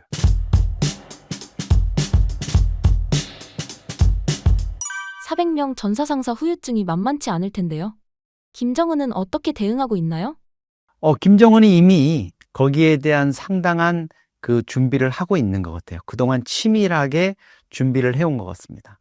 사실은 1000명의 사망자 또 3000명의 부상자라는 게 보통 큰일이 아닌데 김정은은 이거를 아주 잘 지금 포장을 하고 있는 것 같아요. 북한이 뭐 선전선동의 명수니까 이런 부분을 또 실무자들이 잘 준비를 하고 있겠죠. 김정은이 참전 사실을 공개를 하면서 자기 입으로 이렇게 얘기를 합니다. 정말 영용한 이 군인들, 우리 군인들이 러시아에 가서 북러 관계라든가 또 뭐 자기네들 말로는 우크라이나가 러시아를 침공했다고 이렇게 얘기를 하죠. 그걸 잘 격퇴했다 이러면서 이들의 희생이 있기 때문에 북러 관계가 앞으로 더 빛날 거고, 우리 북한의 어떤 군의 어떤 명예를 드높였다, 이렇게 얘기를 합니다. 그러면서 평양에다가 이 4,000명 전 사상자를 위한 위로의 어떤 탑, 공훈탑을 세우겠다고 공언을 하면서, 특히 이제 전사자 그리고 부상자에 대한 최대한의 예우를 하겠다, 또 보상을 하겠다, 이렇게 언급을 합니다. 아마도 북한 입장에서는 이들 이제 전 사상자들이 돌아올 경우에, 유해라든가 이런 게 돌아올 경우에 김정은 체제에 대한 불만으로 이런 것들이 좀 번지는 것을 차단하기 위해서 상당한 그 물적 또 명예라든가 이런 것들을 높이는 보상을 해줄 것 같고요. 앞으로 북한 TV라든가 또 주민들을 동원한 대대적인 선전선동, 예를 들어서 러시아에서 돌아오는 군인들을 대대적으로 환영하는 행사를 열거나, 또 부상병 이런 것들을 또 북한이 잘하는 거 있어요. 뭐 이 사람들을 결혼을 시키고, 뭐 자원받은 여성들을 통해 가지고 이렇게 매칭을 시켜서 결혼을 시켜주고, 또 뭐 살림집, 주택을 주고, 또 연금을 주고, 또 어디 직장에 이렇게 배치해서 생활을 보장해주는 이런 것들을 하거든요. 그런 작업들이 앞으로 속속 이루어질 것 같습니다. 김정은의 모스크바 방문 가능성이 높아졌나요? 그렇습니다. 김정은 입장에서는 이번에 이 참전 사실을 시인하는 이 과정에서도 푸틴하고 아주 끈끈한, 아주 밀접한 관계를 가시했거든요. 그리고 푸틴 스스로 북한군이 있었기 때문에 우리가 이 빼앗겼던 쿠르스크를 탈환했다, 이렇게 얘기를 해요. 사실 쿠르스크라는 이 러시아 지역은, 쿠르스크라는 이 지역은 러시아가 2차 대전 이후에 자기들의 본토를 외부 세력에 의해 가지고 뺏긴 첫 케이스였어요. 이거를 탈환하지 못하면 푸틴 입장에서는 엄청 자존심이 상할 수 있는 부분인데, 김정은이 병력과 포탄을 지원하면서 천군만마가 된 거죠. 이 부분을 뭐 푸틴도 잊지 않고 있을 겁니다. 그렇지 않아도 그 푸틴이 김정은의 모스크바 방문 이런 것들을 뭐 초청하면서 북러 정상회담이 언제 열릴 수 있을까, 이렇게 기대가 높아졌었는데요. 5월 9일이 러시아가 2차 대전에 참전해서 전승국으로 자리하게 된 전승절 80주년 기념일입니다. 이때 이제 전 세계에서 각국 지도자들이 모이게 되는데, 시진핑이라든가 또 심지어 뭐 트럼프 대통령까지도 참여를 하게 되는 이런 것들이 예견돼 있습니다. 이 자리에 아마도 지금의 분위기로서는 김정은이 참여를 함으로써 푸틴과의 정상회담 이런 것들을 통해서 북러 관계, 이거를 전 세계에 좀 과시하는 이런 자리를 만들 수 있을 것 같아요. 다만 김정은이 다자 외교 무대, 다자 정상 외교 무대에는 선 적이 없었거든요. 뭐 푸틴을 만나고 시진핑을 만나고 트럼프를 만나고 1대1로 만난 적은 있었지만 다자 정상회담에 섰던 경험은 없기 때문에 과연 뭐 시진핑, 푸틴 뭐 이런 자리에 설 수 있을 거냐, 그거는 조금 의문이지만 모스크바 방문길이 훨씬 더 탄탄대로가 놓여졌다, 이렇게 보는 거는 맞는 것 같습니다. 트럼프의 만류에도 러시아는 우크라이나 공습을 계속하는 것 같은데요. 어떻게 보시나요? 처음에 트럼프가 1월 20일 날 취임을 한 이후에 4월 20일까지 종전을 시키겠다, 이렇게 공언을 했잖아요. 근데 그 시한이 넘어갔습니다. 트럼프는 약간 자기의 국제적인 리더십 이런 거에 손상을 입었다고 생각하겠죠. 물론 말로는 자기가 대단한 일을 지금 하고 있다고 합니다. 또 러시아와 우크라이나 간에 대충 협상이, 또 미국과 러시아 간에도 협상이 다 마무리됐다고 얘기해요. 그런데 러시아의 라브로프 외교장관이나 이런 사람들은 아직 양쪽이 논의할 게 많은데 무슨 소리야, 이렇게 얘기를 하니까 트럼프 입장에서는 지금 좀 딜레마에 빠진 이런 상황입니다. 그래서 한때는 젤렌스키를 압박하면서 너 좀 크림반도도 그냥 러시아가 2014년에 가져갔으니까 그거 인정해. 그리고 너희 지금 빼앗긴 땅도 현 상태에서 그냥 러시아한테 좀 대충 내줄 수 없겠니? 안 내주면 너 좀 안 좋을 거야, 이렇게 압박을 해왔는데, 최근 들어서는 이제 러시아에다가 당장 전쟁을 멈춰라, 이렇게 얘기를 해요. 근데 푸틴은 거기에 아랑곳하지 않고 계속 우크라이나의 민간 지역에 공습을 하고 있습니다. 그래서 당초에 이제 예상했던 것보다 또 트럼프가 공언했던 것보다 이 러시아 우크라이나 전쟁이 종전된다는 게 상당히 좀 쉽지 않은 이런 국면으로 가는 거 아니냐, 이런 관측도 나오고 있습니다. 그냥 젤렌스키가 알았어요, 그렇게 할게요, 이렇게 하기도 쉽지 않고, 푸틴이 또 그냥 이 상태에서 트럼프의 말만 믿고 그냥 종전 선언을 하거나 젤렌스키와 만나가지고 어떤 종전을 하는 이런 상황으로 가기에는 아직도 좀 복잡한 과정이 남아있는 것 같고, 무엇보다 젤렌스키가 지금 원하고 있는 우크라이나의 나토 가입을 통해서 자기들의 안보를 보장받고 싶어하는 뭐 이런 다양한 국제적 변수들이 트럼프의 시간표대로 우크라이나 전쟁이 종전되기 어려운 이런 좀 복잡한 상황을 맞고 있습니다. 러우 전쟁 휴전에 대해서 어떻게 전망하시나요? 앞으로 좀 시간이 걸릴 것 같아요. 그렇지만은 상당히 이전보다, 올 초보다 많은 진전이 있는 것은 사실이고요. 젤렌스키라든가 푸틴 모두 이거 전쟁을 끝내야 된다는 이런 상황에 대해서는 공감대를 하는 것 같아요. 그리고 푸틴이나 젤렌스키나 모두 지금 트럼프가 이 전쟁을 끝내고 싶어 하는 이 상황을 넘어서서 어떤 트럼프, 미국의 뜻에 반하는 행동이나 확전을 더 이상 감행하기에는 쉽지 않은 상황이다, 이런 국면이고요. 지금 상황에서는 과거에 이제 얘기가 나왔던 그 종전을 위한 여러 가지 조건 중에서 특히 이제 북한군이 철군하는 이런 좀 상황들, 그 다음에 러시아가 민간 지역에 대한 폭격이라든가 이런 부분을 이제 자제하면서 또 일정한 좀 휴전 기간을 제한적으로 일정 기간을 갖고 좀 종국적인 종전을 위해서 양측이 협의를 하는 이런 과정들이 좀 지나야 되지 않을까, 이렇게 생각을 합니다. 러우 종전 이후 한국에는 어떤 역할과 기회가 올까요? 우크라이나 전쟁이 완전히 종전될 경우 한국 기업이나 이런 쪽에도 많은 이제 기회가 있을 겁니다. 특히 전후 복구 사업에 많은 그 우리의 노하우라든가 건설 이런 기술들, 이런 장비들, 자재들, 이런 것들이 이제 들어갈 수 있고요. 우리가 이런 건설 시공 능력은 또 세계에서 이렇게 알아주는 이런 상황이기 때문에 여러 가지 기여할 수 있는 바, 또 그걸 통해 가지고 우리 기업들이 상당한 실익을 거둘 수 있는 이런 요소가 있다고 봅니다.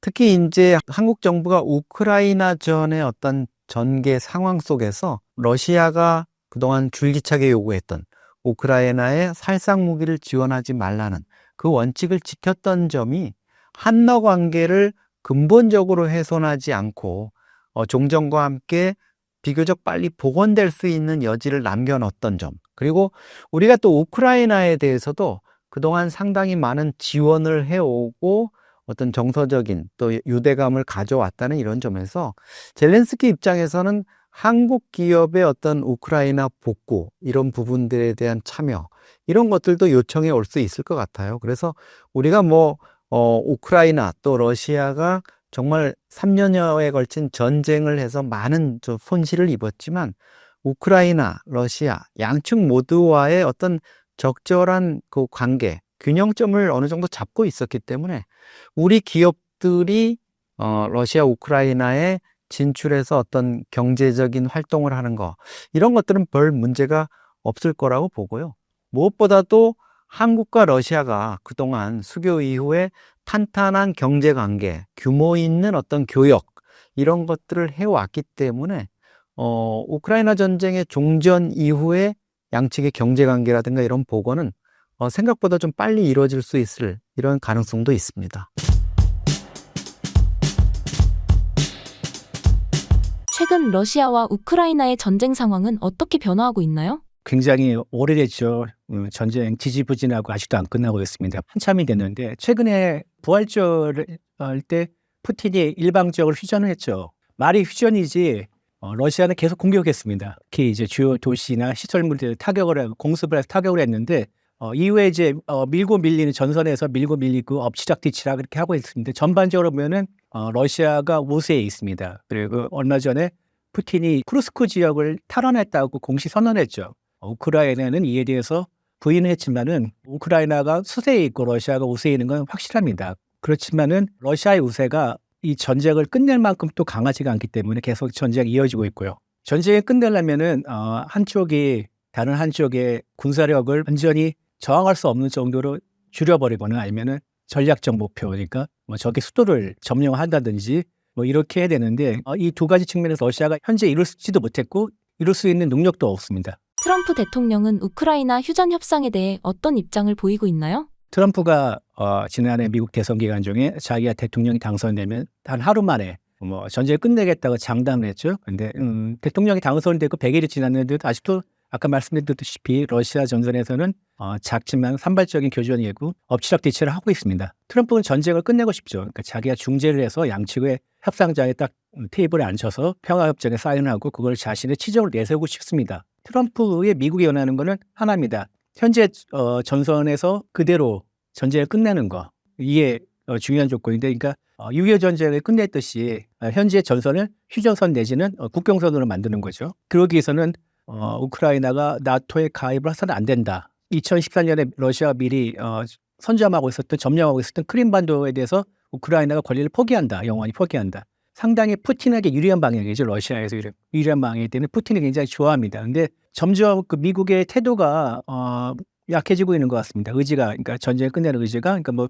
계속 중재하지 않겠다. 뭐 안 되면은 손을 떼겠다. 뭐 이런 의사가 나오는 거 보니까 트럼프가 이 우크라이나 전쟁을 자기가 원하는 대로 끝낼 수가 없으니까 거기에 대한 관심이 점점 줄어드는 게 아닌가. 트럼프의 그 변덕에 대해서는 아주 말이 많죠. 그리고 잘 알려졌기 때문에 하룻밤 사이에 이렇게 정책이 바뀌고 방향이 바뀌고 그러니까 이런 일이 아주 흔하게 더 볼 수가 있고 그리고 우크라이나 전쟁에 대한 미국의 태도도 그 한 사례라고 생각합니다. 현재 우크라이나 내부 분위기와 휴전 합의에 대한 입장은 어떤가요? 전쟁 초반부만 해도 우크라이나의 그 항전 의지는 아주 강했습니다. 항상 우크라이나 내부의 여론조사에 따르면 전쟁 수행하겠다는 찬성하는 의견이 90% 넘었고요. 그리고 뭐 우리로 말하면 이제 예비군 소집 연령이 넘은 사람들도 그 나이가 많은 중년, 눈이 오는 사람들도 자기가 싸우겠다 자원해가지고 뭐 뇌물까지 주고 뭐 예비군에 입대한다는 이런 뉴스도 있었는데 그런데 뭐 사람이다 보니까 점점 전쟁이 오래가고 지치고 경제적으로 어려지다 보니까 최근 조사에 따르면 우크라이나의 절반 이상이 전쟁에 대한 피로감을 느낀다. 52%가 그렇다고 답을 했다고 합니다. 그리고 다수가 종전 협상을 지지하는 걸로 돼 있는데 1년 전만 해도 이 비율이 27%였으니까 2배 이상 는 거라고 볼 수가 있죠. 물론 국민의 대다수의 의견이 끝까지 싸운다 해서 지금은 이제 협상을 하자 이렇게 바뀌고는 이런 분위기가 우크라이나 내부에 있는 건 아주 뭐 여실히 보여지고 있지만은 막상 또 미국이 나서서 트럼프가 나서서 중재를 한다고 하니까 또 분위기가 약간씩 미묘하고 있다고 합니다. 왜냐면은 우크라이나가 협상을 통해서 손해볼 게 많고 그리고 또 미국이나 다른 나라 나토의 국가들이 우크라이나 안보를 확실하게 보장해 준다는 그런 것도 없기 때문에 이대로 계속 가야 되나 알아서 약간 미심쩍게 한다는 분위기도 있다고 합니다. 그래서 미국과 우크라이나의 소위 말하는 광물 협상이 서명이 됐다는 이런 보도가 나왔는데 거기에 보면은 물론 뭐 우크라이나 요구가 일부 반영이 됐지만은 우크라이나가 가장 원하는 그 안보에 대한 조항은 없습니다. 없기 때문에 종전 협상이 현실로 들어오니까 또 우크라이나 내부에서도 약간 갈팡질팡하고 그런 분위기라고 합니다. 젤렌스키 입장은 한 달 전인가 미국에 와가지고 뭐 벤스랑 뭐 설전을 벌이고 뭐 되게 격렬하게 하고 그다음 원래는 그날 광물 협정을 서명하기로 했는데 못했었는데 젤렌스키 입장은 명확합니다. 우크라이나에 대한 안보를 보장을 받아야 되고 그다음에 최소한 나토 가입이 아니라도 미국이나 뭐 유럽, 프랑스 같은 강대국들이 보장을 해줘야 된다. 그리고 현지전선을 동결한다고 모든 우크라이나 잃었던 영토에 대한 권리를 완전히 포기하지 않겠다 이런 입장인데 현실적으로 보면은 쉽지는 않죠. 받아들이기 쉽지 않아요. 최대한 많은 이익을 얻겠다는 거고 프란체스코 교황 장례식에 트럼프와 또 이렇게 의자를 가까이 대고 이렇게 무릎까지 맞대으면서 뭔가 이렇게 수기를 하는 모습을 보였었죠. 그래가지고 그때 이후로 또 트럼프의 태도가 또 약간씩 또 변화겁니다. 아까 말씀드린 트럼프는 변덕이 심하니까 친우크라이나 쪽으로 가는 분위기인데 이때를 통해서 젤렌스키와 우크라이나가 많이 얻으려고 하겠죠. 러시아는 휴전 조건에 대해 어떤 입장인가요? 러시아의 입장은 아주 강경합니다. 특히 또 트럼프 대통령이 친러시아, 친푸틴이라고 생각을 하기 때문에 더 강경한 요구를 했었는데 첫째, 우크라이나의 나토 가입을 포기하라. 이게 가장 중요하고요. 둘째, 또 중요한 건 지금까지 점령한 지역에 대해서 러시아 영토로 인정하달라. 그러니까 크림반도와 그다음에 도네츠크, 루안스크, 헤르손, 자포리자 이 네 개 주에 대해서 러시아가 상당히 점령한 상태죠. 그거를 국제적으로 인정해 줄 것을 요구하고 있고요. 러시아에 대한 기존의 경제 제재를 해제해달라 이렇게 하고 있고 그 못지않게 중요한 거는 우크라이나 내부에 러시아를 사용하는 국민들이 러시아를 사용하고 교육을 받을 수 있는 권리를 인정해달라는 것도 요구하고 있습니다. 푸틴은 자기가 우크라이나를 침공하면서 전쟁을 일으켰으니까 자신이 승자로서 비춰지길 원하고 있습니다. 또 우크라이나는 러시아 역사에서 되게 중요한 한 부분이라고 생각하고 있고 우크라이나의 독립적인 역사를 푸틴은 인정하지 않기 때문에 우크라이나는 러시아의 한 부분, 일부분을 차지한다고 생각하기 때문에 자신이 이렇게 전쟁에 대해 승리하고 싶고 그다음에 러시아 역사를 완성한다는 이런 정통성을 인정받기를 바라고 있습니다. 그래서 자신의 치적을 하나를 또 내세우고 싶어 하겠죠.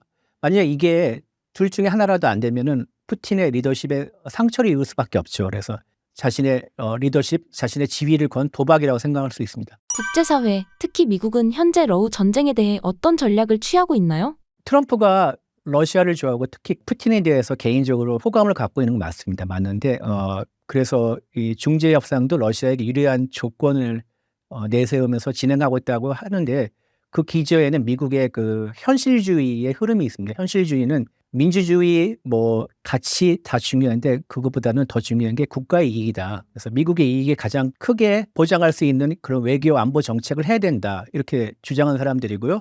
이들의 의견에 따르면은 미국의 지금 가장 시급한 전략은 중국을 견제하는 것인데 그러려면은 러시아의 어느 정도 협조가 필요하다. 그래서 러시아 같이 손을 잡고 중국을 견제해야 된다고 생각하기 때문에 우크라이나 전쟁에서 좀 미국이 크게 도와주지 말고 적절한 선을 끝내자 이런 게 현실주의자들의 주장이었습니다. 그래서 근데 바이든 정부 때는 현실주의자보다 민주주의와 민주주의 가치를 더 높이 평가하고 더 우선시하는 이상주의자들의 외교안보 기조가 더 강했기 때문에 우크라이나에 대한 지원을 강화했고요. 많이 해서 우크라이나가 지금까지 버틸 수 있는 건데 트럼프 시대는 다시 현실주의로 돌아왔고 현재 이대로 이제 러시아의 체면을 어느 정도 세워주는 선에서 전쟁이 끝나고 러시아 손을 잡고 중국을 견제를 하고 싶어 합니다. 이게 미국의 전략적 의도인데 이게 지금 잘 안 되고 있습니다. 러시아는 이걸 잘 알기 때문에 이 협상장에서 더 많은 판돈을 걸고 더 크게 먹으려는 차원이라 생각하기 때문에 그래서 북한과 더 긴밀하게 연결하는 이런 모습을 보여주지 않습니까?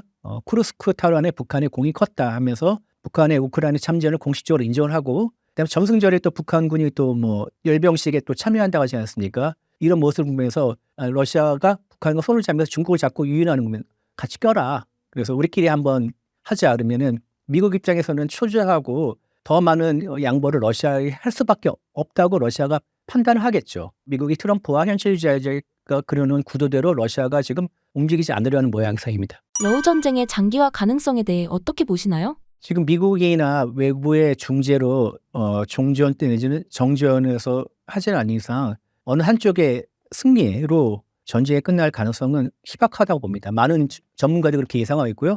IMF는 2025년 말까지 최소한 전쟁이 이어질 것이고 비관적으로 본다면 2026년 중반까지 계속될 거라고 전망한 적이 있습니다. 양측이 모두 불리한 평화를 원하지 않는다는 그 입장이기 때문에 우리가 불리한 조건 전쟁 끝내지 않겠다. 조금이라도 더 받아내서 그래서 어느 정도 체면을 차리고 이익을 보장해 받아야지만 전쟁을 끝내겠다 이런 입장이기 때문에 이거를 중재하고 서로 가운데서 딱 만나게 하는 건 쉽지 않을 것 같습니다. 최소한 러시아가 전쟁을 시작했고 러시아가 계속 우크라이나 상대로 군사력이나 국력을 소모하는 전략, 소모전을 지금 펼치고 있는데 러시아도 되게 상황이 좋지 않다고 합니다. 제가 어떤 한 아티클을 읽었는데 러시아의 전쟁 수행 능력에 대한 전망 보고서입니다.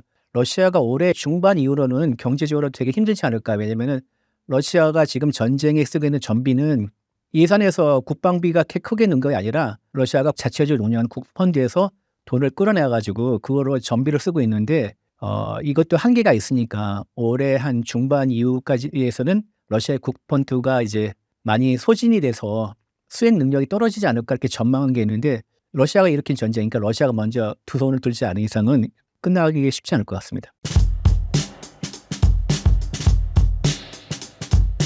최근 러시아와 우크라이나 간의 전쟁 상황은 어떻게 변화하고 있나요? 러우 전쟁은 신사임당에서 여러 번 말씀드렸던 것 같은데 큰 틀에서 극적인 전환은 없습니다. 그러니까 2022년 2월 24일 날 러시아가 우크라이나 남부, 동부, 북부에서 전면 침공을 했고 한 달 뒤 3월경에 남부, 동부, 북부를 잇는 띠 우크라이나 영토의 거의 4분의 1가량을 점령을 했었는데 두 달 뒤가 되면 러시아가 북부, 동부 전선을 축소하고 지금 현재 우크라이나가 점령하고 있는 소위 남부 회랑 크림반도와 돈바스에 있는 해랑 쪽을 이었고 전선을 축소했어요. 단기전을 준비했는데 장기화되니까. 그리고 그 이후에 우크라이나가 좀 더 회복을 해서 현재의 남부 회랑이 교착된 게 2023년 6월입니다. 그리고 그 이후에는 그 전선에 큰 변화가 없어요. 그리고 2024년 8월에 젤렌스키 대통령 우크라이나가 갑자기 쿠르스크 우크라이나 영토 북부 쪽에 붙어있는 쿠르스크를 1200에서 300제곱킬로미터 서울시 면적 한 2배 정도 되는 면적을 기습해서 우크라이나가 러시아 항도를 거꾸로 점령했거든요. 여기에서 이제 북한군도 여기에 갔고 여기에서 집중적으로 전투가 벌어졌어요. 왜냐하면 쿠르스크는 5월 9일이 러시아 전승절이거든요. 2차 세계대전. 그 러시아의 전승을 상징하는 게 쿠르스크예요. 여기서 스탈린이 히틀러의 기갑부대를 격파했거든요. 그러니까 쿠르스크 대평원은 러시아인의 자존심인 거죠. 근데 여기를 제가 점령해버리니까 푸틴으로서는 자존심이 많이 상했죠. 그래서 이걸 수복하기 위해서 주요 전투가 여기서 벌어졌어요. 남부는 교착된 상황에서 밀고 결국 4월 26일 기준으로 러시아는 쿠르스크를 사실상 100% 수복했어요. 그리고 인민군이 여기서 결정적으로 기여를 했는데 전투를 잘했다기보다는 인해 전술로 인민군의 희생을 통해서 쿠르스크를 회복을 했다고 봐야 되는 거고 그래서 처음으로 푸틴이 러시아가 26일 날 4월 26일 날 인민군 파병을 공식 확인했어요. 최초입니다. 그리고 북한은 28일자 보도를 통해서 북한군 파병을 공식 확인했고 또 푸틴이 직접 인민군 파병에 대해서 감사하다고 성명을 발표했고 그리고 김정은은 평양에 28일자 보도를 통해서 이 서면 입장문은 27일 날 북한 매체에 전달이 됐고 보도는 28일 날 아침에 했거든요. 여기 상황에서 김정은이 인민군의 영웅적 행동에 칭송한다. 그다음에 평양에 전투 위훈비를 세우겠다. 그 다음에 희생된 전사한 인민군들의 묘비에 영생의 꽃화환이 받쳐질 거다. 그 다음에 푸틴도 목숨을 잃은 인민군들의 영웅적 행위에 감사한다 그랬거든요. 유해를 종합 많이 죽었다는 얘기죠. 그러니까 쿠르스크 탈환에 지난해 10월 11,000명 정도 갔고 올 1월 3,000명이 추가로 갔다 그랬거든요. 우리 합참에 따르면 지금 최대 5,000명 내외의 사상자, 최소 1,000명의 전사자. 그러면은 어마어마한 파견부대의 3분의 1 이상이 손실을 입은 거니까 사실상 전멸 상태라고 볼 수도 있거든요. 그 정도면. 그 정도의 희생을 통해서 지금 쿠르스크를 회복했다. 푸틴으로서는 당연히 감사해야 되는 거죠. 그러면 왜 이 시점에서 그동안 숨겨왔던 파병 사실을 공식화했을까? 첫 번째는 쿠르스크를 완전히 회복했잖아요. 이제 인민군의 막대한 희생이 있으니까 감사해야죠. 푸틴으로서는. 계속 숨길 수는 없으니까. 두 번째는 지금 휴전 협상이 난항을 보이고 있지만 큰 틀에서 러우 전쟁은 휴전으로 가고 있어요. 이미 부활절 계기로 푸틴이 30일 일방 휴전 선언을 했고 5월 9일 러시아 전승절 전후로 72시간 휴전도 일방적으로 선언을 했어요. 휴전으로 가고 있는 거죠. 그럼 휴전을 하게 되면 이제 전쟁을 정리해야 될 거 아니에요. 인민군 파병에 대한 어떤 여러 가지 정리가 필요하죠. 세 번째는 말씀드린 5월 9일. 5월 9일 전승절인데 지금 코로나 그다음에 러우 전쟁으로 러시아가 푸틴이 좋아하는 대규모 열병식 기념식을 그동안 못했어요. 근데 이번에 성대한 열병식을 개최할 거거든요. 기념식도 시진핑도 초청했어요. 지금 시진핑이 트럼프하고 싸우니까 아마 갈 가능성이 높아요. 푸틴하고 손잡고 공동전선을 구축하기 위해서. 그러면 이때 전승을 선언하고 싶어 할 거예요. 푸틴은 우리가 이겼다라고 사실상. 그러니까 이런 걸 고려했을 때 여기에 김정은이 갈 가능성도 좀 남아있는 거죠. 아직은 김정은의 5월 9일 모스크바 항모는 결정은 안 된 것 같고 동향은 없어요. 왜냐하면 경호팀이라든지 김정은이 움직이려면 김창선이라는 인물을 봐야 되거든요. 직함은 북한 국무위원회 부장이에요. 근데 이 사람이 김창선이 김정은의 집사예요. 김씨 일가예요. 그러니까 김정은, 김여정 나오면 항상 이 김창선 옆에 따라다니는 정도 인물이거든요. 이 인물이 가야 되거든요. 이런 동향은 없어요. 그러니까 안 갈 가능성이 현재로서는 더 높아 보이거든요. 그러나 경우에 따라서는 깜짝 등판할 가능성도 있다. 모스크바까지 기차 타고 어떻게 가느냐. 푸틴이 전용기를 보내주면 되잖아요. 당당하죠. 파병을 했으니까. 그러니까 5월 9일 전승을 선언하는 게 이겼다는 걸 사실상 선언하는 게 푸틴의 속셈인데 이겼다고 그러면은 그 평가를 해야 될 거 아니에요. 어떻게. 그럴 때 당연히 인민군을 빼놓을 수가 없죠. 그러니까 양측이 이제 파병 사실을 확인했다 이렇게 볼 수가 있고 또 하나는 지금 북한군 전사자 시신이 아직 고향으로 못 들어가고 있어요. 그리고 두 번째 부상병들도 고향으로 못 들어가고 있어요. 왜냐면 고향에 들어가면 얘기할 거 아니에요. 이거 공식화해야지 이제 갈 때가 됐으니까. 따라서 때늦은 감이 있지만 지금 이제 인민군 파병을 공식화했다. 그러니까 그동안 유튜브 채널이나 댓글들 이런 거 보면 뭐 인민군 안 갔다 뭐 이런 얘기 많았죠. 제가 갔다고 그랬잖아요. 확인됐다고. 여기까지입니다. 전화는. 그리고 지금 전투는 또 하나 말씀을 드리면 쿠르스크는 회복을 했지만 쿠르스크 밑에 볼고로드라고 하는 볼고로드 오블라스트가 주거든요. 그를 그 러시아가 탈환하는데 결정적으로 젤렌스키의 돌발 행동이 숨어 있어요. 젤렌스키가 2월 28일 날 워싱턴에 가서 트럼프하고 싸웠죠. 그랬더니 트럼프가 화가 나서 3월 3일 날 우크라이나에 무기 주지 마, 정보 주지 마 그랬어요. 요때부터 뚫려요. 무기도 무기지만은 정보를 줘야만 러시아군이 어딘지 알거든요. 강철비를 막 때리거든요. 전쟁 초기에 격침됐던 흑해함대 러시아키함, 모스크바함도 미국이 정보를 안 줬으면 격침을 못 시켰어요. 그러니까 정보를 안 주면 장님인 거예요. 우크라이나군은. 그 파죽처럼 뚫린 거죠. 그러다가 이제 젤렌스키 꼬리를 내렸죠. 형 미안해. 내가 잘못했어. 광물협정할게. 그러니까 트럼프에서 알았어. 다시 무기죠. 그게 12일이거든요. 3월 12일. 요때부터 이제 러시아가 좀 주춤거렸고 그리고 요때 무기 지원을 받은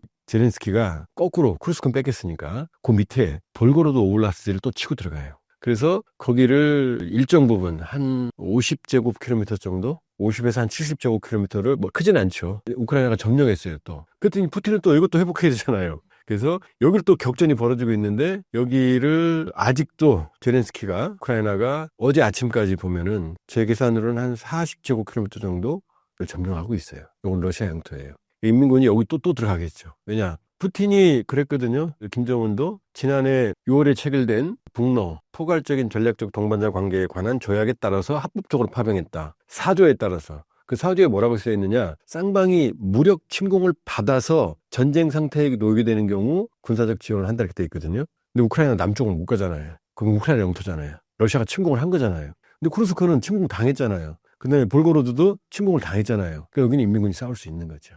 지금 인민군은 여기에 있다. 현재까지는. 본인들 말로는 그러면 앞으로 일부 평가들이 인민군들이 우크라이나 영토까지 들어올 수도 있고 전투를 할 수도 있다. 전투하다 보면 그럴 수는 있죠. 그러나 대규모로 인민군들이 우크라이나 영토를 현재는 가 있지 않다. 다만 쿠르스크에 싸웠고 그 다음에 볼고로드 쪽에 여기도 지금 투입이 되고 있을 가능성이 있다. 그리고 이 상황에서 러우저는 큰 틀에서 종전이 아니고 휴전으로 가고 있다. 왜냐? 종전을 하려면 평화협정이 체결이 돼야 돼요. 종전협정. 그 종전협정이나 평화협정의 제1조는 영토 조항이에요. 영토 때문에 전쟁하잖아요, 주로. 그럼 영토를 확정해야 되는데 푸틴은 우크라이나 영토 5분의 1, 남한 면적을 장악하고 있는 그 지역을 자기 땅이라고 생각해요. 여기를 노보로시아라고 그러거든요. 이 개념을 우리 이제 시청자 여러분들 잘 모르시는데 영어로는 뉴러시아. 지금 푸틴이 점령하고 있는 우크라이나 영토의 5분의 1 지역, 그 다음에 그 위쪽까지 포함해서 더 방대한 지역을 러시아는 러시아 영토라고 생각해요. 이 말이 일리가 또 있는 게 이 땅은 원래 러시아 땅이 아니었고 우크라이나 땅도 아닌 크림 칸국이라고 하는 데가 지배하고 있었어요. 언제? 1783년까지. 이 방대한 지역을 러시아의 예카테리나 2세 전쟁을 통해서 이 크림반도를 본 방대한 지역을 러시아 영토에 귀속을 시켜요. 이 지역을 노보러시아, 뉴러시아라고 그러거든요. 그러니까 푸틴은 원래 이 지역 다를 회복하고 싶었던 거예요. 그러니까 푸틴 입장에서는 지금 자기들이 점령한 지역은 원래 자기 땅인 거예요. 우크라이나 땅이 아닌 거죠. 러시아 입장이에요, 지금. 그러면 푸틴 입장에서는 종전협정을 하면 이 땅은 내 거야, 원래라고 말할 거고 한 평도 안 주려고 그래요, 지금. 근데 우크라이나 입장에서는 소련이 붕괴될 때 행정적으로는 자기네 거였잖아요, 크림반도까지. 종전협정 도장을 찍으면 러시아 영토를 인정해 주는 거잖아요. 여기서 총달하니까 종전협정이 안 되는 거죠, 평화협정이. 지금 일본하고 러시아, 소련하고 수교했거든요. 근데 북방 사개도서 소련이 장악하고 돌려주지 않고 있거든요. 근데 수교를 했어요. 그럼 뭐냐? 평화협정 체결 없이 수교만 한 거예요. 그러니까 러시아하고 우크라이나는 종전협정, 평화협정은 하기 어렵죠. 그리고 젤렌스키가 지금 뭐라고 말하냐면 우크라이나 헌법 때문에 영토를 포기할 수, 왜냐? 우크라이나 헌법에는 영토의 영속성, 그 다음에 영토를 타국에 할양할 수 없다고 못 박혀 있거든요. 그러니까 도장을 찍으면 종전협정에 러시아의 영토 인정해 줘버리면 위헌이잖아요. 그러니까 종전협정은 안 되는 거예요. 근데 휴전은 쉽죠. 그다음에 젤렌스키의 정치적 야심도 젤렌스키는 지난해 5월 임기가 끝났으니까 휴전이 되든 종전이 되든 끝나면 바로 선거해야 돼요. 젤렌스키 욕심은 또 하고 싶죠. 근데 영토를 할양하는 도장 찍어버리면 정치적 생명 끝나죠. 나라 뺏겼으니까. 그러니까 젤렌스키가 원하는 건 휴전이죠. 휴전은 땅을 주는 건 아니잖아요. 안 싸우는 거니까 일단. 아무것도 합의할 필요 없어요. 안 싸우면 되니까. 우리 대한민국이 6.25 전쟁 때 북한하고 휴전협정 체결할 때도 정전협정에 향후 몇 개월 이내에 항구적인 평화를 위한 평화협정, 정전협정을 체결한다고 써 있어요. 근데 아직까지 못한 거죠. 러시아 전쟁은 휴전하면 둘 다 부담이 없죠. 젤렌스키도 부담 없고 러시아도 부담 없고 총만 안 쏘면 되는 거니까. 그 푸틴이 벌써 2번 휴전 선언했으니까 요 흐름으로 갈 거다. 근데 그렇다고 해서 전투는 끝나느냐? 아니거든요. 왜냐? 휴전하게 되면 마지막 서 있는 그 자리가 자기 영토가 되거든. 그러니까 우리 한국전쟁 6.25도 김일성이 치고 내려왔죠? 파죽주세를 6월 25일 날. 그 다음에 9.28 수복하잖아요. 서울 수복하잖아요. 그리고 쭉 올라가죠. 근데 145태라고 들어봤죠? 중국군이 내려오잖아요. 그렇죠? 그리고 그 시점, 그러니까 51년 중반부터 이제 휴전협상이 시작이 돼요. 전선은 그때 사실 고착돼요. 고지전. 2년 동안, 무려 2년 동안 휴전협상을 했어요. 그러니까 러시아 우크라이나전도 휴전하면서 교전은 계속 휴전 협상하면서 요 양상으로 갈 수 있다. 그러나 큰 틀은 이미 휴전 모드로 들어갔다. 이렇게 볼 수가 있어요.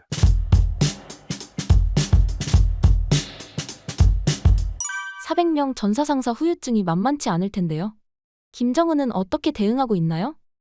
김정은이 이미 거기에 대한 상당한 그 준비를 하고 있는 것 같아요. 그동안 치밀하게 준비를 해온 것 같습니다.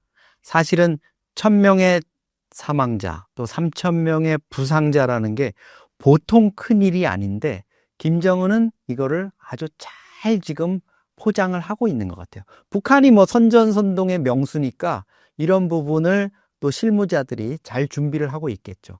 김정은이 참전 사실을 공개를 하면서 자기 입으로 이렇게 얘기를 합니다.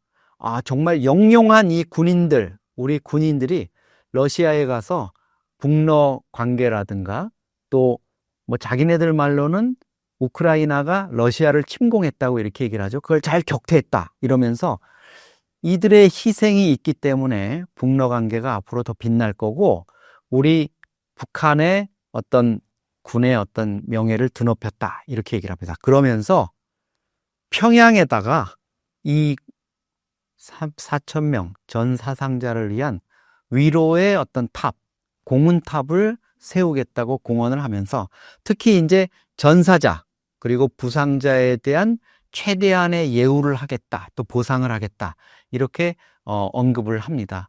아마도 북한 입장에서는 이들 이제 전 사상자들이 돌아올 경우에 유해라든가 이런 게 돌아올 경우에 김정은 체제에 대한 불만으로 이런 것들이 좀 번지는 것을 차단하기 위해서 상당한 그 물적 또 명예라든가 이런 것들을 높이는 보상을 해줄 것 같고요. 앞으로 북한 TV라든가 또 주민들을 동원한 대대적인 선전선동, 예를 들어서 러시아에서 돌아오는 군인들을 대대적으로 환영하는 행사를 열거나 또 부상병 이런 것들을 또 북한이 잘하는 거 있어요. 뭐 이 사람들을 결혼을 시키고 뭐 자원받은 여성들을 통해 가지고 이렇게 매칭을 시켜서 결혼을 시켜주고 또 뭐 살림집, 주택을 주고 또 연금을 주고 또 어디 직장에 이렇게 배치해서 생활을 보장해주는 이런 것들을 하거든요. 그런 작업들이 앞으로 속속 이루어질 것 같습니다. 김정은의 모스크바 방문 가능성이 높아졌나요? 그렇습니다. 김정은 입장에서는 이번에 이 참전 사실을 시인하는 이 과정에서도 푸틴하고 아주 끈끈한 아주 밀접한 관계를 가시했거든요. 그리고 푸틴 스스로 북한군이 있었기 때문에 우리가 이 빼앗겼던 쿠르스크를 탈환했다 이렇게 얘기를 해요. 사실 쿠르스크라는 이 러시아 지역은 쿠르스크라는 이 지역은 러시아가 2차 대전 이후에 자기들의 본토를 외부 세력에 의해 가지고 뺏긴 첫 케이스였어요. 이거를 탈환하지 못하면 푸틴 입장에서는 엄청 자존심이 상할 수 있는 부분인데 김정은이 병력과 포탄을 지원하면서 천군만마가 된 거죠. 이 부분을 뭐 푸틴도 잊지 않고 있을 겁니다. 그렇지 않아도 그 푸틴이 김정은의 모스크바 방문 이런 것들을 뭐 초청하면서 북러 정상회담이 언제 열릴 수 있을까 이렇게 기대가 높아졌었는데요. 5월 9일이 러시아가 2차 대전에 참전해서 전승국으로 자리하게 된 전승절 80주년 기념일입니다. 이때 이제 전 세계에서 각국 지도자들이 모이게 되는데 시진핑이라든가 또 심지어 뭐 트럼프 대통령까지도 참여를 하게 되는 이런 것들이 예견돼 있습니다. 이 자리에 아마도 지금의 분위기로서는 김정은이 참여를 함으로써 푸틴과의 정상회담 이런 것들을 통해서 북러 관계 이거를 전 세계에 좀 과시하는 이런 자리를 만들 수 있을 것 같아요. 다만 김정은이 다자 외교 무대, 다자 정상 외교 무대에는 선 적이 없었거든요. 뭐 푸틴을 만나고 시진핑을 만나고 트럼프를 만나고 1대1로 만난 적은 있었지만 다자 정상회담에 섰던 경험은 없기 때문에 과연 뭐 시진핑, 푸틴 뭐 이런 자리에 설 수 있을 거냐? 그거는 조금 의문이지만 모스크바 방문길이 훨씬 더 탄탄대로가 놓여졌다. 이렇게 보는 거는 맞는 것 같습니다. 트럼프의 만류에도 러시아는 우크라이나 공습을 계속하는 것 같은데요. 어떻게 보시나요? 처음에 트럼프가 1월 20일 날 취임을 한 이후에 4월 20일까지 종전을 시키겠다. 이렇게 공언을 했잖아요. 근데 그 시한이 넘어갔습니다. 트럼프는 약간 자기의 국제적인 리더십 이런 거에 손상을 입었다고 생각하겠죠. 물론 말로는 자기가 대단한 일을 지금 하고 있다고 합니다. 또 러시아와 우크라이나 간에 대충 협상이 또 미국과 러시아 간에도 협상이 다 마무리됐다고 얘기해요. 그런데 러시아의 라브로프 외교장관이나 이런 사람들은 아직 양쪽이 논의할 게 많은데 무슨 소리야 이렇게 얘기를 하니까 트럼프 입장에서는 지금 좀 딜레마에 빠진 이런 상황입니다. 그래서 한때는 젤렌스키를 압박하면서 너 좀 크림반도도 그냥 러시아가 2014년에 가져갔으니까 그거 인정해. 그리고 너희 지금 빼앗긴 땅도 현 상태에서 그냥 러시아한테 좀 대충 내줄 수 없겠니? 안 내주면 너 좀 안 좋을 거야. 이렇게 압박을 해왔는데 최근 들어서는 이제 러시아에다가 당장 전쟁을 멈춰라 이렇게 얘기를 해요. 근데 푸틴은 거기에 아랑곳하지 않고 계속 우크라이나의 민간 지역에 공습을 하고 있습니다. 그래서 당초에 이제 예상했던 것보다 또 트럼프가 공언했던 것보다 이 러시아 우크라이나 전쟁이 종전된다는 게 상당히 좀 쉽지 않은 이런 국면으로 가는 거 아니냐 이런 관측도 나오고 있습니다. 그냥 젤렌스키가 알았어요 그렇게 할게요 이렇게 하기도 쉽지 않고 푸틴이 또 그냥 이 상태에서 트럼프의 말만 믿고 그냥 종전 선언을 하거나 젤렌스키와 만나가지고 어떤 종전을 하는 이런 상황으로 가기에는 아직도 좀 복잡한 과정이 남아있는 것 같고 무엇보다 젤렌스키가 지금 원하고 있는 우크라이나의 나토 가입을 통해서 자기들의 안보를 보장받고 싶어하는 뭐 이런 다양한 국제적 변수들이 트럼프의 시간표대로 우크라이나 전쟁이 종전되기 어려운 이런 좀 복잡한 상황을 맞고 있습니다. 러우 전쟁 휴전에 대해서 어떻게 전망하시나요? 앞으로 좀 시간이 걸릴 것 같아요. 그렇지만은 상당히 이전보다 올 초보다 많은 진전이 있는 것은 사실이고요. 젤렌스키라든가 푸틴 모두 이거 전쟁을 끝내야 된다는 이런 상황에 대해서는 공감대를 하는 것 같아요. 그리고 푸틴이나 젤렌스키나 모두 지금 트럼프가 이 전쟁을 끝내고 싶어하는 이 상황을 넘어서서 어떤 트럼프, 미국의 뜻에 반하는 행동이나 확전을 더 이상 감행하기에는 쉽지 않은 상황이다. 이런 국면이고요. 지금 상황에서는 과거에 이제 얘기가 나왔던 그 종전을 위한 여러 가지 조건 중에서 특히 이제 북한군이 철군하는 이런 좀 상황들. 그 다음에 러시아가 민간 지역에 대한 폭격이라든가 이런 부분을 이제 자제하면서 또 일정한 좀 휴전 기간을 제한적으로 일정 기간을 갖고 좀 종국적인 종전을 위해서 양측이 협의를 하는 이런 과정들이 좀 지나야 되지 않을까 이렇게 생각을 합니다. 러우 종전 이후 한국에는 어떤 역할과 기회가 올까요? 우크라이나 전쟁이 완전히 종전될 경우 한국 기업이나 이런 쪽에도 많은 이제 기회가 있을 겁니다. 특히 전후 복구 사업에 많은 그 우리의 노하우라든가 건설 이런 기술들 이런 장비들, 자재들 이런 것들이 이제 들어갈 수 있고요. 우리가 이런 건설 시공 능력은 또 세계에서 이렇게 알아주는 이런 상황이기 때문에 여러 가지 기여할 수 있는 바, 또 그걸 통해 가지고 우리 기업들이 상당한 실익을 거둘 수 있는 이런 요소가 있다고 봅니다. 특히 이제 한국 정부가 우크라이나전의 어떤 전개 상황 속에서 러시아가 그동안 줄기차게 요구했던 우크라이나에 살상 무기를 지원하지 말라는 그 원칙을 지켰던 점이 한러 관계를 근본적으로 훼손하지 않고 종전과 함께 비교적 빨리 복원될 수 있는 여지를 남겨놓았던 점, 그리고 우리가 또 우크라이나에 대해서도 그동안 상당히 많은 지원을 해오고 어떤 정서적인 또 유대감을 가져왔다는 이런 점에서 젤렌스키 입장에서는 한국 기업의 어떤 우크라이나 복구 이런 부분들에 대한 참여 이런 것들도 요청해 올 수 있을 것 같아요. 그래서 우리가 우크라이나 또 러시아가 정말 3년여에 걸친 전쟁을 해서 많은 손실을 입었지만 우크라이나, 러시아 양측 모두와의 어떤 적절한 그 관계, 균형점을 어느 정도 잡고 있었기 때문에 우리 기업들이 러시아, 우크라이나에 진출해서 어떤 경제적인 활동을 하는 거 이런 것들은 별 문제가 없을 거라고 보고요. 무엇보다도 한국과 러시아가 그동안 수교 이후에 탄탄한 경제관계, 규모 있는 어떤 교역 이런 것들을 해왔기 때문에 우크라이나 전쟁의 종전 이후에 양측의 경제관계라든가 이런 복원은 생각보다 좀 빨리 이루어질 수 있을 이런 가능성도 있습니다. 최근 러시아와 우크라이나의 전쟁 상황은 어떻게 변화하고 있나요? 굉장히 오래됐죠.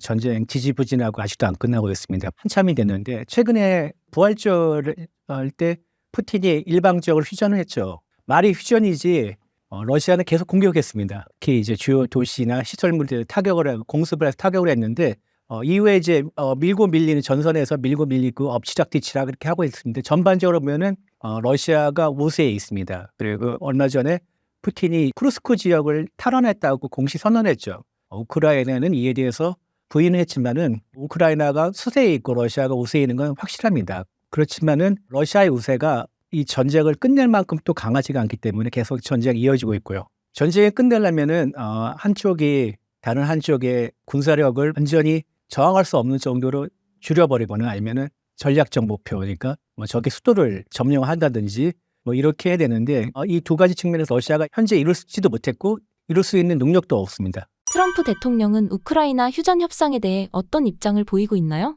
트럼프가 지난해 미국 대선 기간 중에 자기가 대통령이 당선되면 단 하루 만에 전쟁을 끝내겠다고 장담을 했죠. 근데 대통령이 당선되고 100일이 지났는데도 아직도 아까 말씀드렸다시피 러시아 전선에서는 작지만 산발적인 교전이 있고 엎치락뒤치락 하고 있습니다. 트럼프는 전쟁을 끝내고 싶죠. 그러니까 자기가 중재를 해서 양측의 협상장에 딱 테이블에 앉혀서 평화협정에 사인하고 그걸 자신의 치적을 내세우고 싶습니다. 트럼프의 미국이 원하는 거는 하나입니다. 현재 전선에서 그대로 전쟁을 끝내는 거.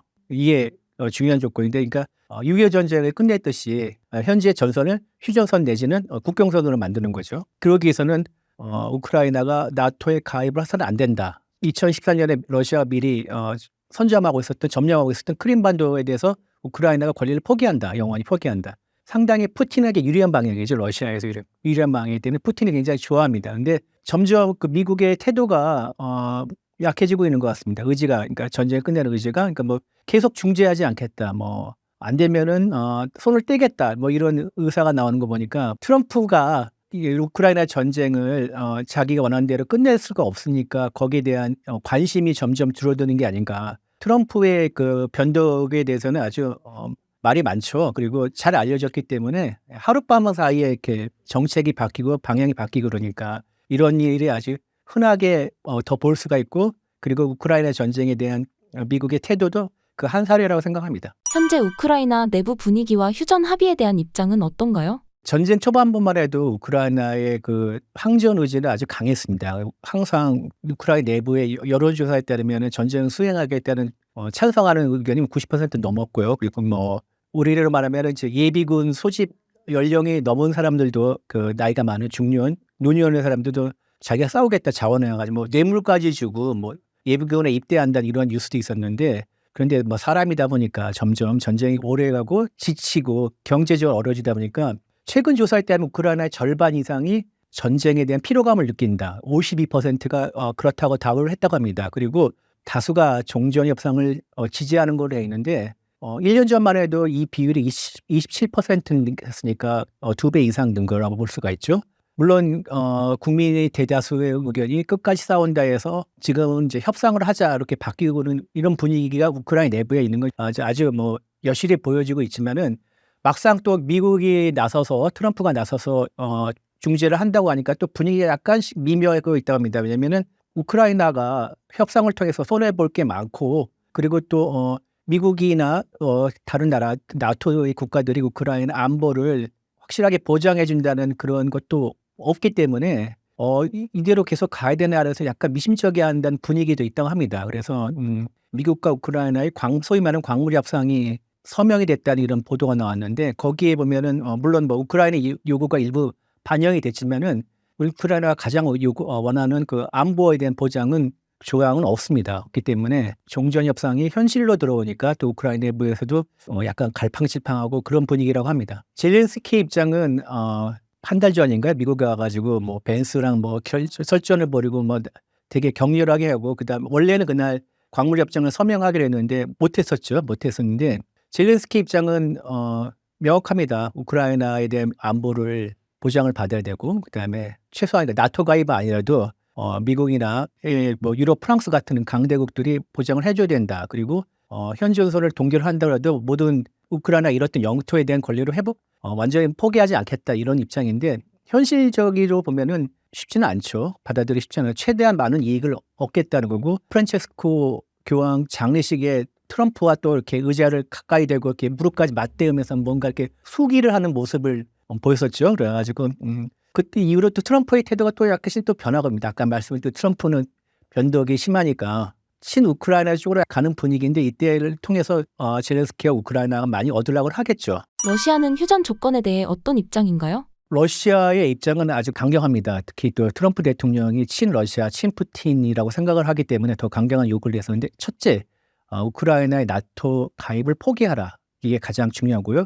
둘째, 또 중요한 건 지금까지 점령한 지역에 대해서 러시아 영토로 인정하달라. 그러니까 크림반도와 그다음에 도네츠크, 루안스크, 헤르손, 자포리자 이 네 개 주에 대해서 러시아가 상당히 점령한 상태죠. 그거를 국제적으로 인정해 줄 것을 요구하고 있고요. 러시아에 대한 기존의 경제 제재를 해제해달라. 이렇게 하고 있고 그 못지않게 중요한 거는 우크라이나 내부에 러시아를 사용하는 국민들이 러시아를 사용하고 교육을 받을 수 있는 권리를 인정해달라는 것도 요구하고 있습니다. 푸틴은 자기가 우크라이나를 침공하면서 전쟁을 일으켰으니까 자신이 승자로서 비춰지길 원하고 있습니다. 또 우크라이나는 러시아 역사에서 되게 중요한 한 부분이라고 생각하고 있고 우크라이나의 독립적인 역사를 푸틴은 인정하지 않기 때문에 우크라이나는 러시아의 일부분을 차지한다고 생각하기 때문에 자신이 이렇게 전쟁에 대해 승리하고 싶고 그다음에 러시아 역사를 완성한다는 이런 정통성을 인정받기를 바라고 있습니다. 그래서 자신의 치적을 하나 또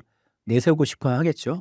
만약에 이게 둘 중에 하나라도 안 되면은 푸틴의 리더십에 상처를 입을 수밖에 없죠. 그래서 자신의 리더십, 자신의 지위를 건 도박이라고 생각할 수 있습니다. 국제사회, 특히 미국은 현재 러우 전쟁에 대해 어떤 전략을 취하고 있나요? 트럼프가 러시아를 좋아하고 특히 푸틴에 대해서 개인적으로 호감을 갖고 있는 건 맞습니다. 맞는데 그래서 이 중재 협상도 러시아에게 유리한 조건을 내세우면서 진행하고 있다고 하는데 그 기저에는 미국의 그 현실주의의 흐름이 있습니다. 현실주의는 민주주의 가치 다 중요한데 그것보다는 더 중요한 게 국가의 이익이다. 그래서 미국의 이익을 가장 크게 보장할 수 있는 그런 외교 안보 정책을 해야 된다. 이렇게 주장하는 사람들이고요.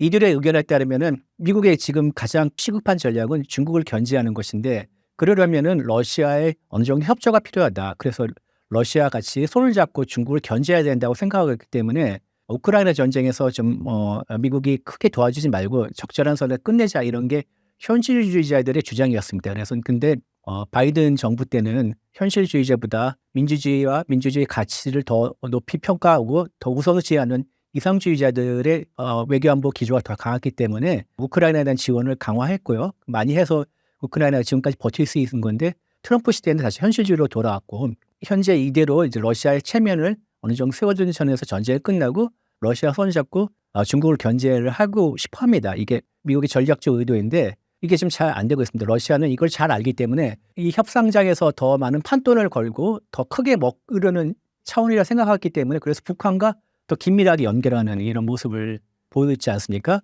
쿠르스크 탈환에 북한의 공이 컸다 하면서 북한의 우크라이나 참전을 공식적으로 인정을 하고 그다음에 점승절에 또 북한군이 또 뭐 열병식에 또 참여한다고 하지 않습니까? 이런 모습을 보면서 러시아가 북한과 손을 잡으면서 중국을 잡고 유인하는 거면 같이 껴라. 그래서 우리끼리 한번 하자 그러면은 미국 입장에서는 초조하고 더 많은 양보를 러시아에 할 수밖에 없다고 러시아가 판단을 하겠죠. 미국이 트럼프와 현실주의자가 그러는 구도대로 러시아가 지금 움직이지 않으려는 모양새입니다. 러우 전쟁의 장기화 가능성에 대해 어떻게 보시나요? 지금 미국이나 외부의 중재로 종전 때 내지는 정전에서 하지 않은 이상 어느 한쪽의 승리로 전쟁이 끝날 가능성은 희박하다고 봅니다. 많은 전문가들이 그렇게 예상하고 있고요.